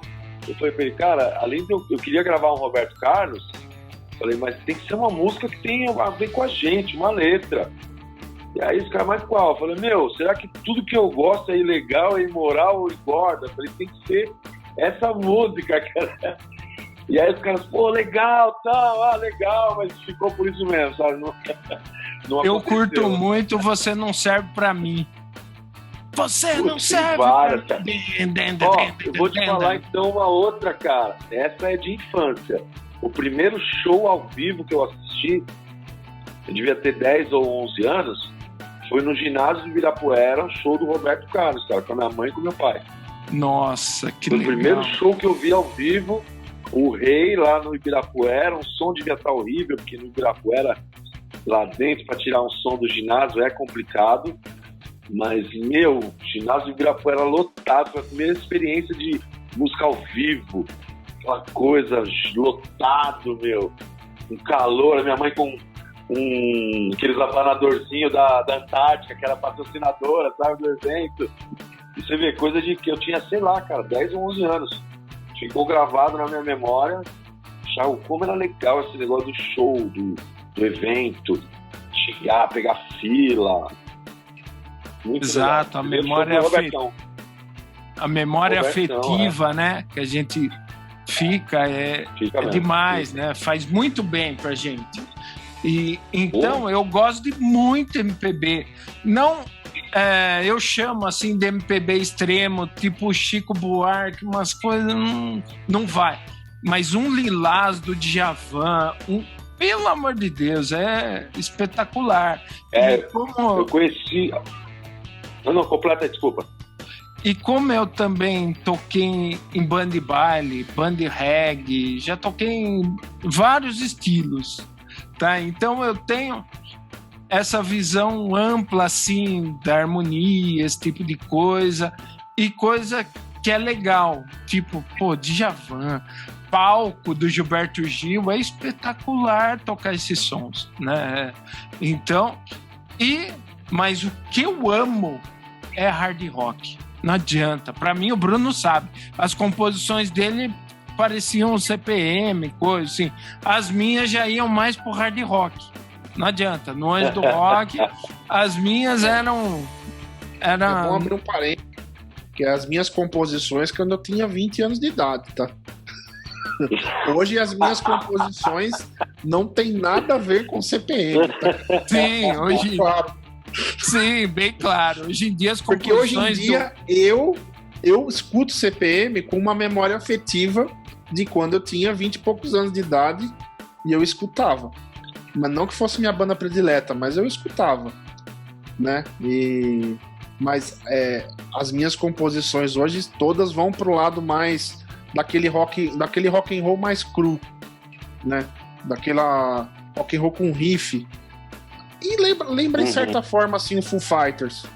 Não quero ser pretensioso. Não quero ser pretensioso a esse ponto, porque o David Grohl é um cara excepcional, né? Mas lembram, eu vou mais por essa vertente hoje em dia, assim. Sim, mas eu discordo com ele quando ele fala que parecia CPM as composições dele. 2 ou 3 pareciam. Outras não pareciam. De forma nenhuma. Eu acho que pareciam... Tinha uma que parecia muito Creed, né? Aquele... Então, não... Marillion, né? Lembrava Marillion. E vocês nunca gravaram? Vocês não gravaram nada? Não tem nada registrado? Nunca gravaram? Gravamos, sim. Gravamos, assim, nunca em qualidade animal, assim. Nós gravamos em estúdio de amigos, né? Não que estejam ruins de forma nenhuma, mas a gente era meio cru, né? Ainda somos. Mas eu gosto de compor, eu componho em casa aqui também, e não adianta, tudo que eu componho é meio hard rock. Eu tenho uma banda também autoral chamada Cão Vadio. Aí já é um hard rock, um pouco heavy, né? Hard heavy. Muito, muito legal também. Você conheceu o baixista, que é o compositor das letras, o baixo, ele usa um Music Man com pedal também. Uau! Bem legal. Mas você sabe que hoje não, vamos falar, né? Hoje, já há uns 15 anos já. Há uns 15 anos. E uns 15 anos pra cá, a minha opinião musical é muito parecida com a do Baco. Eu gosto de tudo que é bom. Eu escuto música clássica, eu escuto MPB, desde que não seja aquele MPB também muito maçante, né? Que tem algumas coisas também que irritam, né? Mas eu gosto de todas as vertentes do rock. Eu escuto Elvis, eu escuto B.B. King, eu escuto aquela... Eu sempre esqueço o nome dela, aquela mulher que tocou guitarra também, junto na mesma época do B.B. King. Ela era bem gordona, assim, bem grandona, que tocava também. É uma das precursoras. Eu escuto ela também. Eu escuto Jimi Hendrix, eu escuto Cream, eu escuto Eric Clapton, eu escuto Steve Vai, Joe Satriani, Eric Johnson. Cara, Desde dos primórdios até hoje, eu escuto tudo de rock e também de outros estilos, desde que seja música de qualidade, né? Agora, tem certas coisas aí que não dá pra chamar de música, né? Tipo, não é o funk carioca que denigre o ser humano, né? Denigre a mulher. Nem devia se chamar funk aquilo, né, cara? É uma ofensa com o funk oficial, né, cara? Pegaram lá o James Brown e jogaram no lixo, né? Nossa, Não é música, né? Desculpe as pessoas que gostam, que talvez estejam assistindo, eu não quero ofender nem querer parecer senhor da razão de nada, mas aquilo não é música. Não é música. Aquilo lá é uma batida eletrônica mixada por um produtor e com uma letra esdrúxula de uma pessoa que não sabe cantar. Né? Infelizmente. Realmente é coisa muito ruim, assim como a gente tem no funk e em alguns outros estilos também. Surgiram coisas muito, muito ruins. E é engraçado que assim. Então, mas assim, o engraçado, Bruno, que mais me intriga, cara, é que como é que essas coisas repercutem, né? Como é que essas coisas ganham espaço, cara? Então, sabe, aí acho que a gente volta de novo àquela coisa que o Marco falou, do Dio. Será que nós não vamos ter um Ronnie James Dio porque nós não temos mais vocalistas? Ou porque nós não temos mais pessoas daquele jeito? No Talkcast do Rock Nacional lá que você citou, eu fiz uma pergunta pro pessoal lá na ocasião. Será que vai ter outros Renatos Russo, outros Humbertos Gessingers aí para despertar novamente a poesia do rock nacional? Né? E entre tantos outros aí que também tem no rock internacional aqui hoje, você acha que esses caras não existem? Com certeza existem. Só que estão aí totalmente sem voz. Não tem todo mundo escondido, Escondido, não vão chegar no mainstream nunca. Não vão chegar, estão lá totalmente escondidos ali. Eu tenho um contraponto, né, sobre essa parte do funk e tal. Eu também acho que é música sofrível, né? Mas ouvindo algumas falas em alguns locais, eu percebi o seguinte: aquelas falas, infelizmente, é o que eles passam na comunidade, entendeu? Eles passam aqueles tiroteios, como que eu vou falar? Aquela subnutrição. Então, eles falam dessa violência, que é o que acontece com eles, né? Se você vê, tem o Racionais MC, que eu acredito é outro nível, né? Mas outro nível. Aí, Baco, eu acho que quando a gente chega num nível de um Racionais, uma outra banda que eu acho muito legal, desse mesmo nível, é o RZO. Então, eu acho que, principalmente quando a gente fala dos Racionais, que acho que tomou uma maior proporção, né? Também tem fases, né? Você escuta o primeiro Racionais, eles falavam das coisas ali da realidade, mas de uma forma um pouco mais intelectualizada. E aquilo não pegou.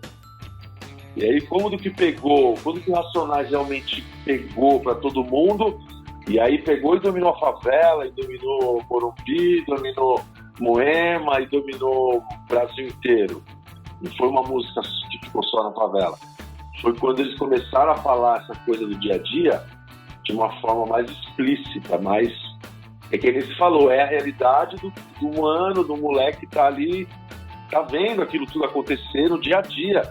Ele sabe que aquilo não é ficção. Aquilo é a rotina dele sendo relatada. Eles ganharam muito força por conta disso. Essa coisa do funk, eu também tenho muita dificuldade de entender.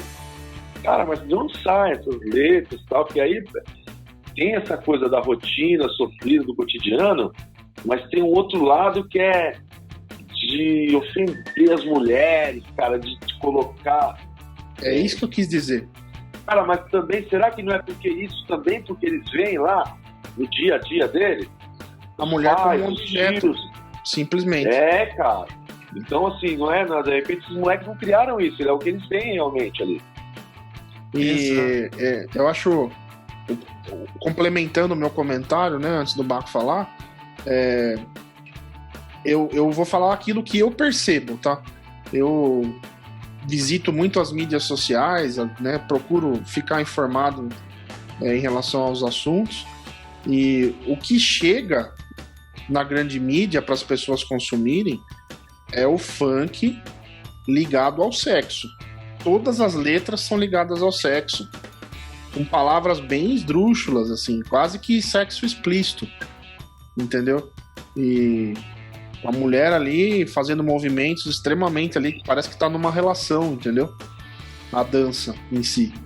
E esse funk, com essa poesia que o Marcelo comentou, da realidade que eles veem em relação à violência, eu tenho certeza que ele existe também, mas não é o que chega na grande mídia.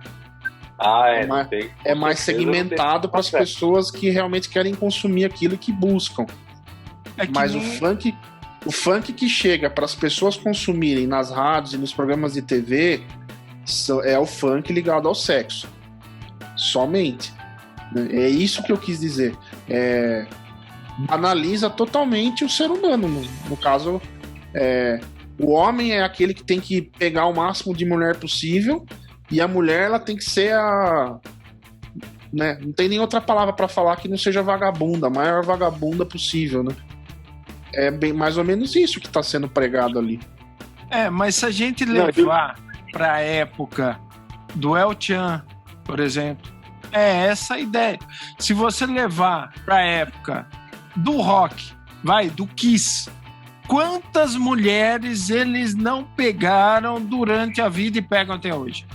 Entendeu? Então, a única diferença, eu acho, em relação a isso, é que não era mostrado na grande mídia esse tipo de coisa. Por quê? Não existia rede social, não existia... Imagine hoje em dia... Vocês viram o que aconteceu com o David Lefferson do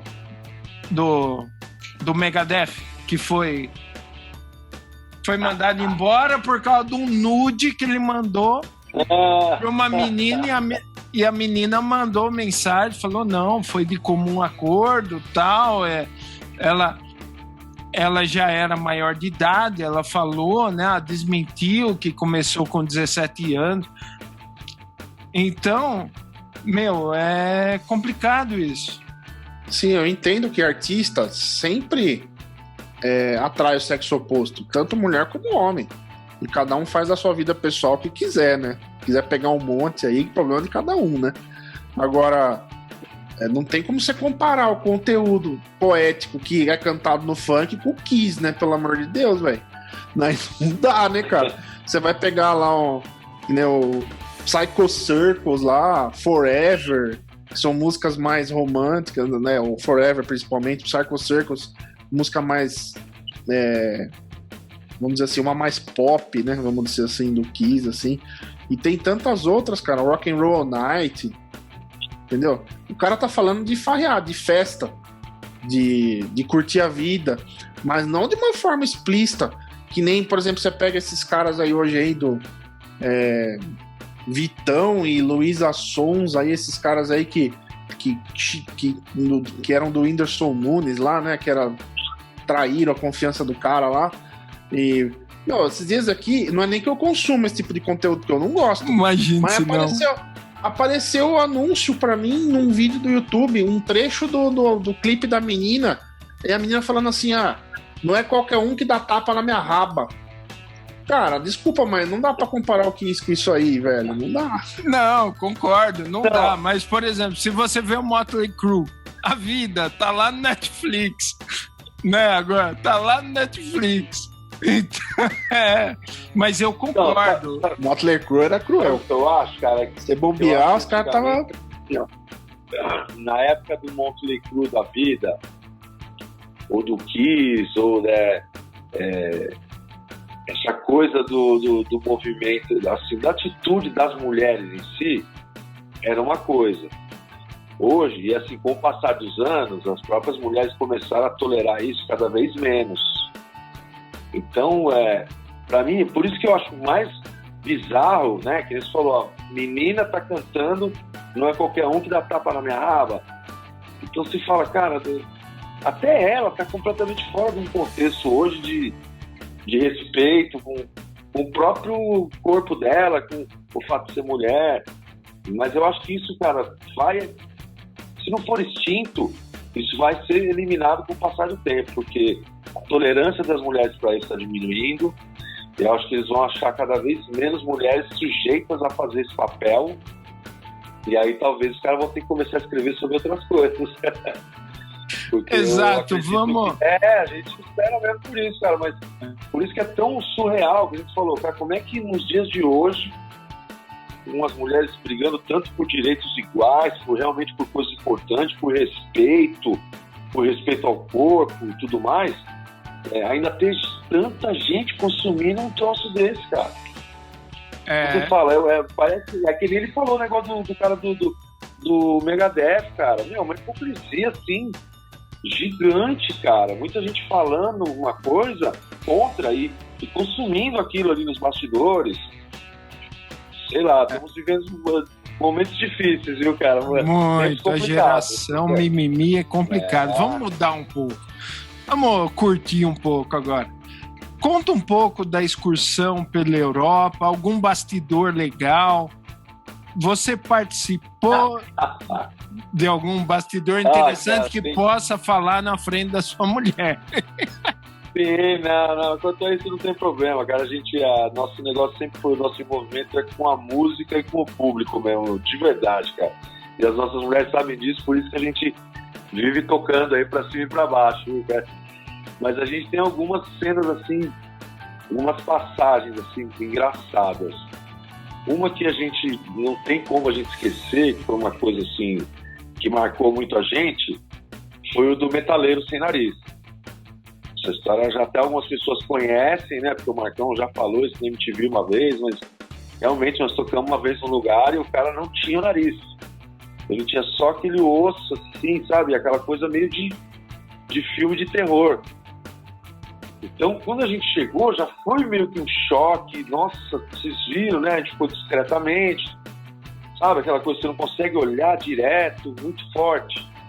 E quando a gente começou a tocar, esse cara veio pra frente do palco, assim, de repente ele fez um movimento assim, e eu achei que ele ia tirar uma faca pra ir pra cima do vocalista, do Gepeto, algo do tipo.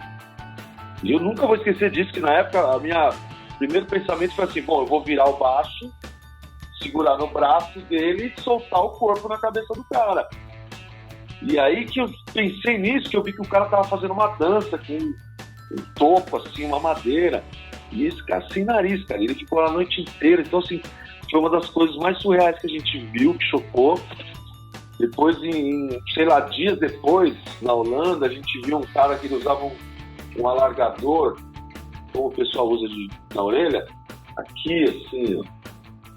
Você olhava o cara de lá, você vê os dentes dele, a língua mexendo. Então, assim, a cena europeia, ela tem algumas pessoas ali extremas mesmo, que é difícil. Hoje a gente vê por aqui também, mas a gente teve muitos choques com relação a isso aí. E a gente teve umas cenas trágicas. A gente foi proibido de entrar na Inglaterra. Ficamos lá 10 horas presos no aeroporto, né, sem poder sair de uma salinha. Fomos nem deportados, nós fomos, para você ser deportado tem que entrar no país, né? Nós fomos rejeitados. E aí mandaram a gente de volta para Amsterdã, que foi de onde nós vínhamos, só que a nossa van já tinha ido embora para Munique, na Alemanha, que era para onde era a nossa passagem de volta. Aí nós perdemos 5 shows na Inglaterra, cara, arrumamos carona para voltar para a Alemanha. Então, assim, cara, a Europa ela é uma Disneylândia para quem gosta de aventura, principalmente nessa cena underground. Então, só que tem assim, aí tem a parte que a gente traz, que são os amigos, cara, que ficaram lá, sabe? O mesmo casal de holandeses dirigiu pra gente em 99 e em 2001. Em 2004 nós fizemos com um carro emprestado de um amigo nosso, grande Zig, mestre Zig, emprestou o carro pra gente fazer a turnê toda em 2004. Agora esse casal, eles viraram amigos, cara, eles viraram... Então é uma experiência muito diferente, porque quem quer ser músico lá na Europa consegue ter uma estrutura, uma condição de realmente viver da música, tocar e de tocar de quarta, de quinta, de sexta, de sábado, de domingo. Existe uma cena lá ativa, principalmente essa cena dos clubes pequenos. Então, cara, muitas memórias fantásticas assim, da Europa. E Que poucas roubadas aí, nem tantas graves assim. E como surgiu isso para vocês irem para lá? Vocês estavam aqui de boa, tal, aí, opa, vamos. Então, olha, para eu tentar resumir a história, porque essa história é bem longa, mas assim, começou assim, o Cólera foi a primeira banda brasileira a ir para a Europa em 87. Eles fizeram uma coisa que nunca ninguém tinha feito, e eles foram os desbravadores, o pessoal do Cólera, o Redson, né, o Pierre, eles foram os desbravadores desse negócio de ir para a Europa. Ficaram lá, sei lá, 90 dias, conheceram toda aquela cena dos squats, né, que são os prédios invadidos lá pelos punks, que viram moradias e viram os lugares onde são feitos shows, são os lugares onde são feitos os fanzines, né, as gráficas, onde o pessoal trabalha, às vezes, materiais de madeira, de ferro, para vender, para fazer um dinheiro também, para se manter ali. Depois, na sequência, o Ratos de Porão começou a ir. E aí o Ratos de Porão começou a ir com uma certa frequência. A gente era muito amigo do Boca, que é baterista do Ratos de Porão. O Gordo produziu um disco da gente em 94. Então, daí de 97, 98, a gente se aproximou muito do Ratos. E aí eles começaram a dar as dicas pra gente. Cara, olha, tem tal lugar, tem tal... E aí em 97 eles fizeram a primeira turnê passando fax. Sabe, tinha que fazer contato, tinha que mandar fax. Não tinha internet ativa, não, sabe? Não tinha nada dessa facilidade de hoje em dia. Então foi um negócio extremo, por isso que eu te falei, chegaram lá na primeira turnê achando que iam fazer turnê de trem. Você vê a inocência, cara. Não sabiam que ia ter que alugar uma van, de ter que alugar equipamento, de repente, fazer outras coisas. Então começou tudo como uma grande aventura e uma grande vontade de conhecer uma cena underground que realmente funcionava com uma estrutura melhor. Foi isso que levou a gente para lá. E vai levar de novo, espero. Se Deus quiser. E no Brasil, onde que está essa cena? Onde que aparece essa cena para a gente conhecer?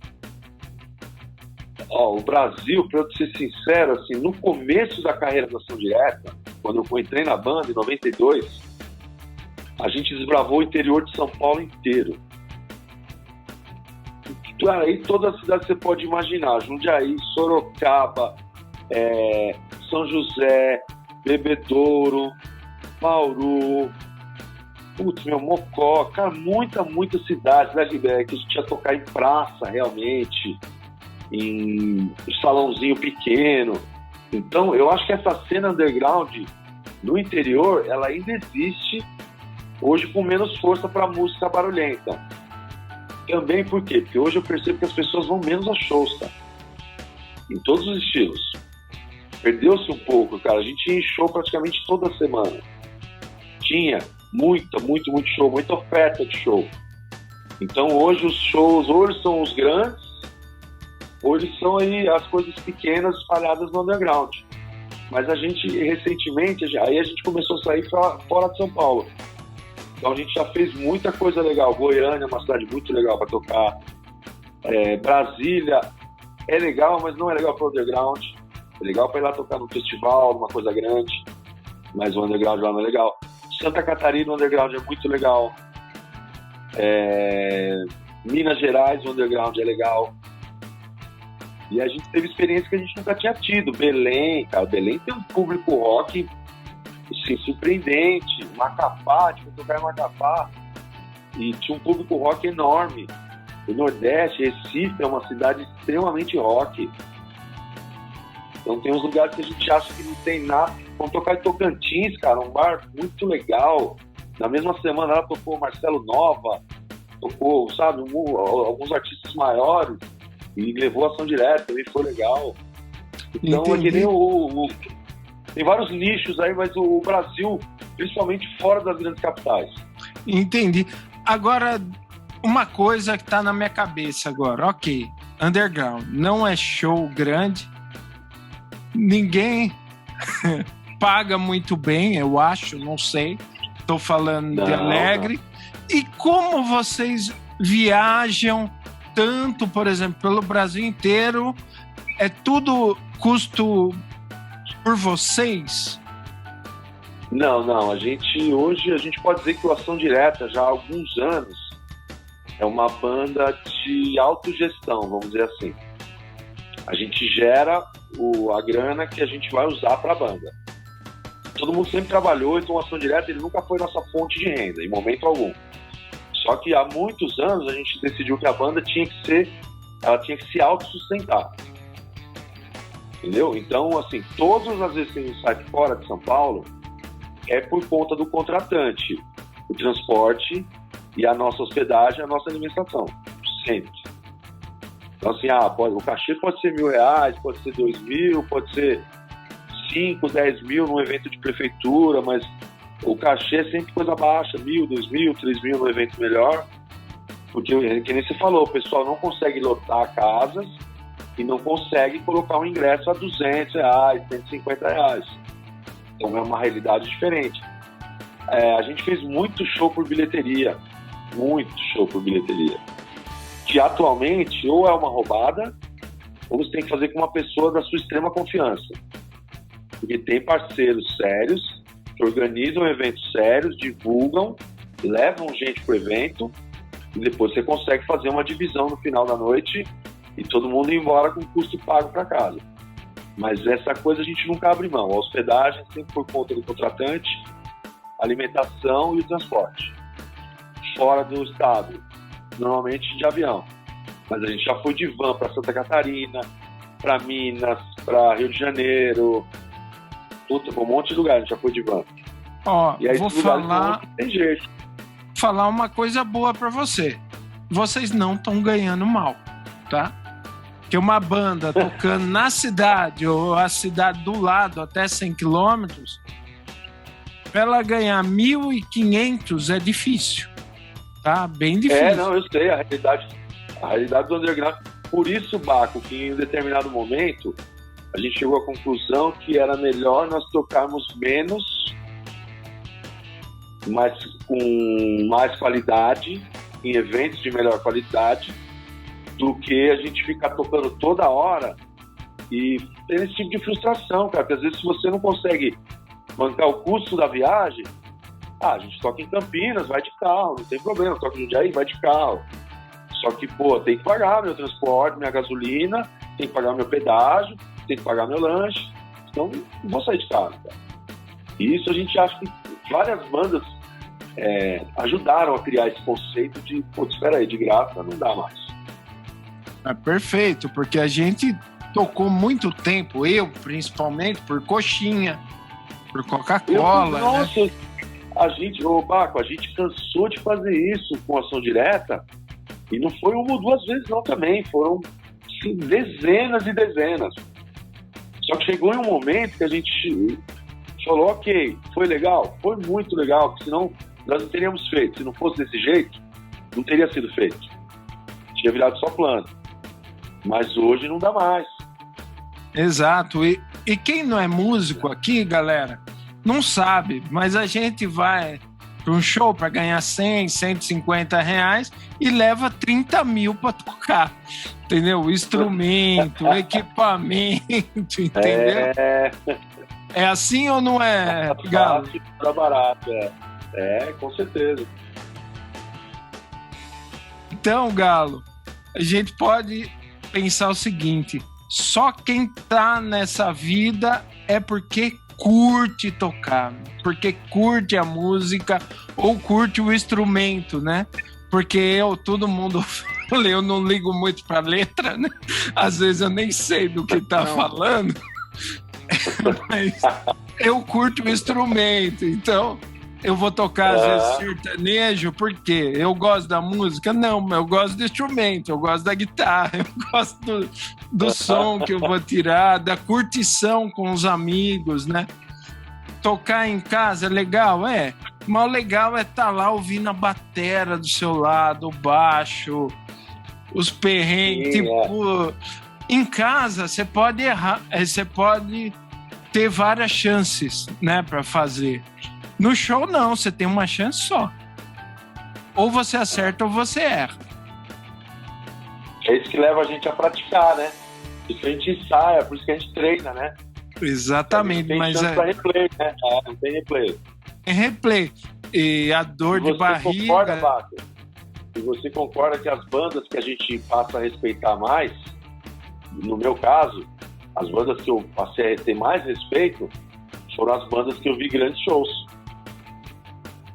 Ou pessoalmente, ou às vezes mesmo que seja num DVD, no YouTube da vida, mas você tá vendo isso e fala, cara, olha o que os caras estão fazendo Com no certeza. palco. Então o palco é onde você vê realmente a diferença entre os meninos e os homens, né? Isso, foi assim. quando começou o realce, né? Falei, puta, Black Sabbath, como que é os caras, né? Como que é os caras do Van Halen? Então, Sim, a gente ouvia a música, mas não tinha ideia do visual do pessoal. Não sabia da vestimenta, não sabia de nada, né? Nada. Scorpions, né? Que usavam roupa de couro também. Uhum. A Sept, né? Puta, curto demais a Twisted Sept. Sister, tudo Twisted pintado, era uma Sister. Você olhava, os caras de peruca, o que é isso, mano? Exatamente. Não, mas né? é coisa que eu... Mas ainda bem, viu, Baco? Que aí a gente não foi... A gente não se bloqueou de escutar esses sons por ver a capa do disco. Ainda bem. Com certeza. É verdade. Com Você certeza. sabe que eu fui um grande frequentador do Via Funchal no final dos anos 90, começo dos anos 2000. Todo mês eu ia num show. Todo mês. Então E não era um lugar maravilhoso para assistir show, Via Funchal? Era maravilhoso, cara. Eu vi Manowar. As escadinhas?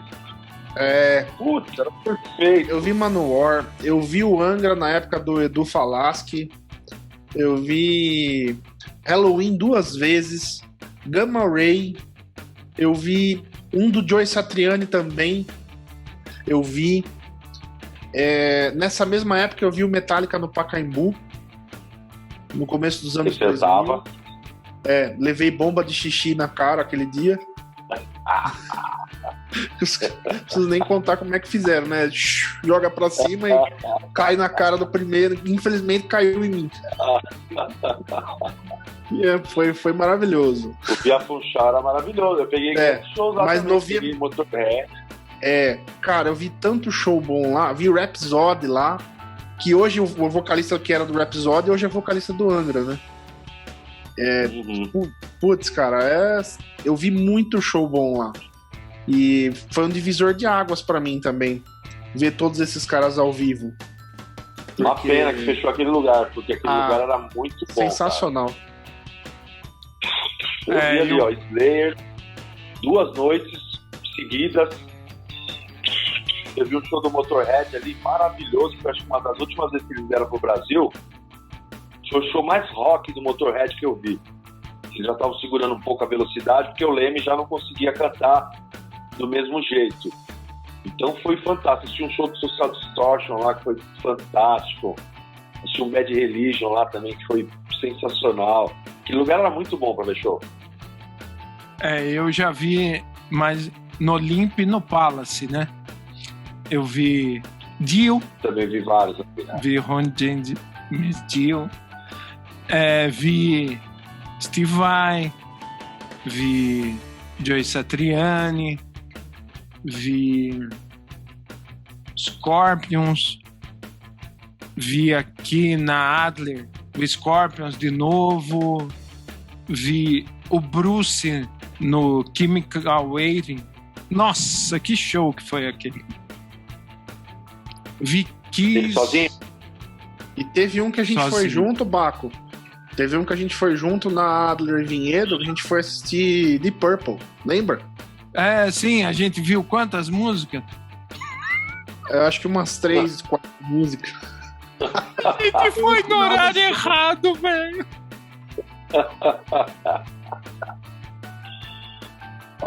Eu perdi o show do Deep Purple aqui em São Paulo. O meu irmão mais velho, que não é meu irmão de sangue, né, de consideração, falou que é um baita show, né, cara? Eu perdi, eu não fui também. Nossa. A gente perdeu também o Dr. Sim nesse dia aí, viu, Baco?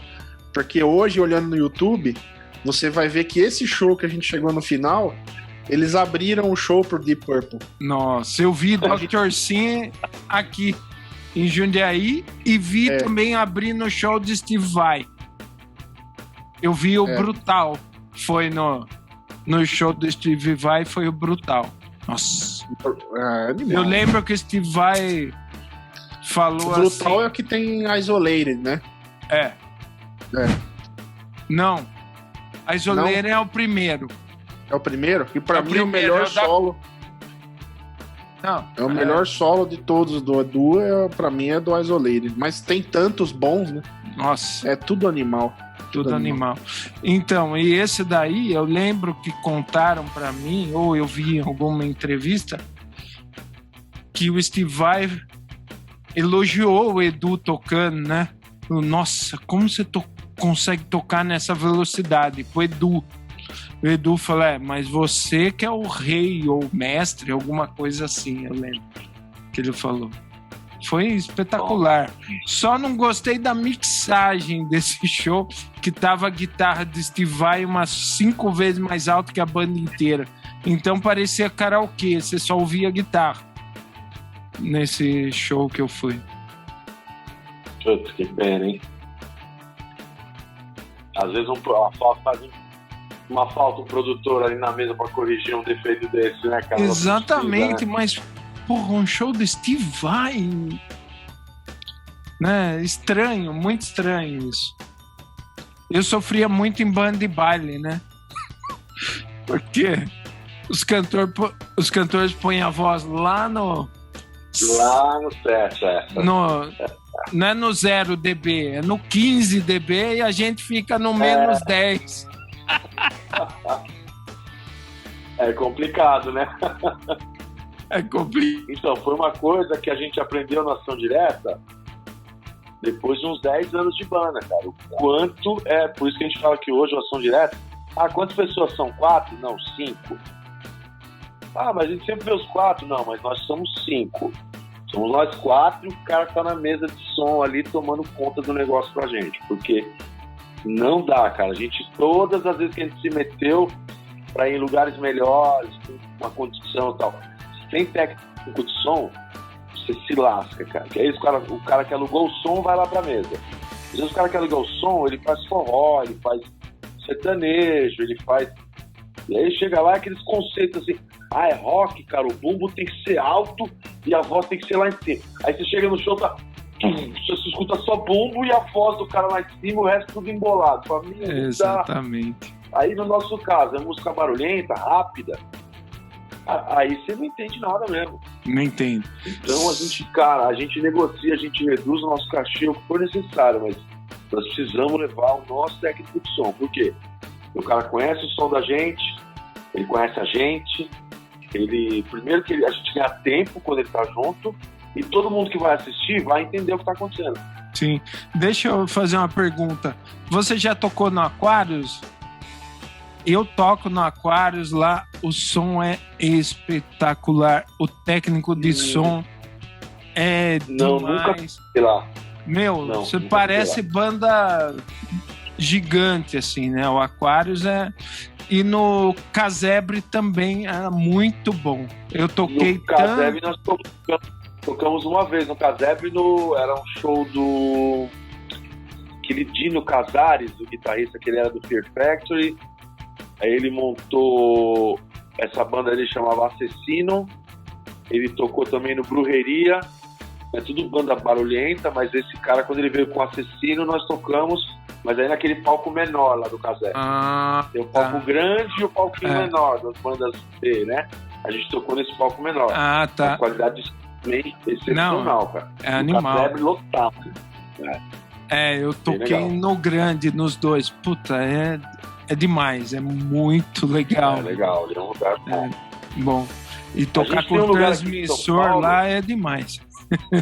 Tem um lugar aqui de São Paulo que a gente fez bastante show, eu assisti muito show, que ele, na verdade ele não fechou, ele mudou de nome, chamava Hangar 110. Então o Hangar foi um lugar que ele deu um fôlego pro underground paulista, assim, por muito tempo. Teve muita coisa ali. veio muita banda underground de hardcore, principalmente, Agnostic Front, várias bandas americanas e europeias que vieram para tocar ali. Então foi um espaço importante, cara. Ele ficou acho que uns 12 anos aberto ali, como Hangar 110, fechou, e os últimos shows lá que estavam fazendo chamava, acho que The Firme. Ô Galo, no caso você comentou que o seu baterista também é o baterista do Dead Fish. E quando existe conflito de agenda, como é que vocês fazem? Aí nós temos, aí por isso que eu te digo que nós somos uma banda de sorte, cara, porque nós temos um amigo que é o Eduardo Nicolini. Na verdade foi o primeiro baterista que eu conheci que tocava já bateria de velho. Eu conheci ele antes de conhecer o Marcão, né? E ele já era um baita batera, assim, no final dos anos 80. Ele tinha uma banda que chamava Menace, ele tocou muitos anos no Nitro Minds, e ele é o nosso quinto membro, basicamente, porque o Edu, ele fez muitos shows com a gente, quando a agenda tem conflito, né, Dead Fish e Ação Direta vão tocar no mesmo dia, e a gente sempre tem a colaboração do Eduardo Nicolini, que a gente chama de Edu Guerreiro, grande salve Guerreiro, que, cara, graças a Deus também é um excelente baterista.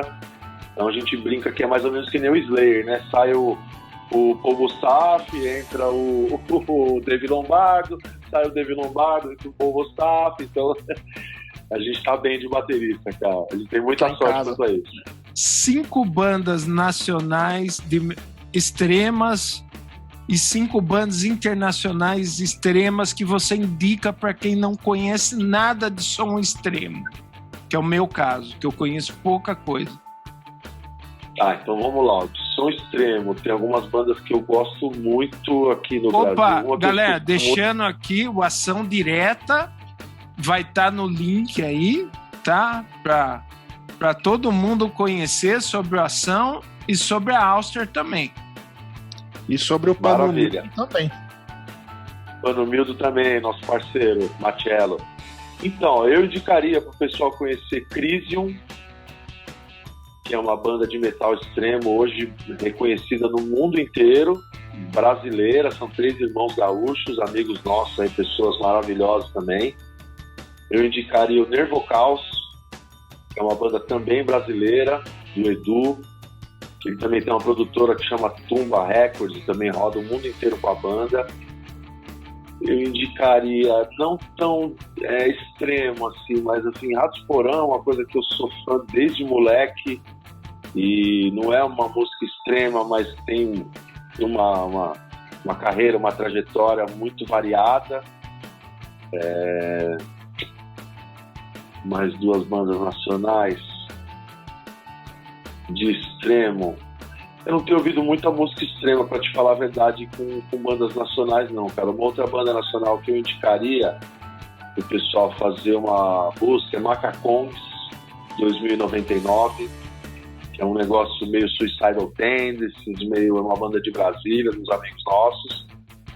E uma banda que a gente já tocou aí muitas vezes e que são parceiros nossos, mas é um negócio diferente, não é extremo, uma banda que chama ET Macaco, que aí é uma mistura de rock nacional com, sei lá, com funk metal. Eu não sei nem definir o som dos caras, mas ET Macaco é um negócio que eu acho bem fora da caixinha, assim.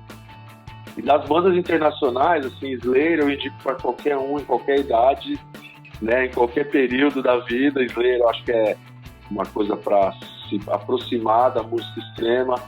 Morbid Angel é uma banda que eu ouvia muito quando era mais novo. Das bandas mais antigas tem uma banda que chama Crypt Slaughter, que é uma banda que eu acho sensacional, muito barulhenta. Tem uma banda inglesa que chama Heresy, também são aí precursores do barulho. E dessas bandas barulhentas mais modernas, eu indicaria o 6 Feet Under. Também é uma coisa vocal gutural, assim, bastante barulho. Guitarras afinadas em dó, em si, como a gente brinca, às vezes em mu bemol. Para finalizar o papo, todo músico que vem aqui, a gente sempre faz uma pergunta final, que é a seguinte: qual conselho, dica que você daria para quem tá pensando em ingressar no mundo da música hoje?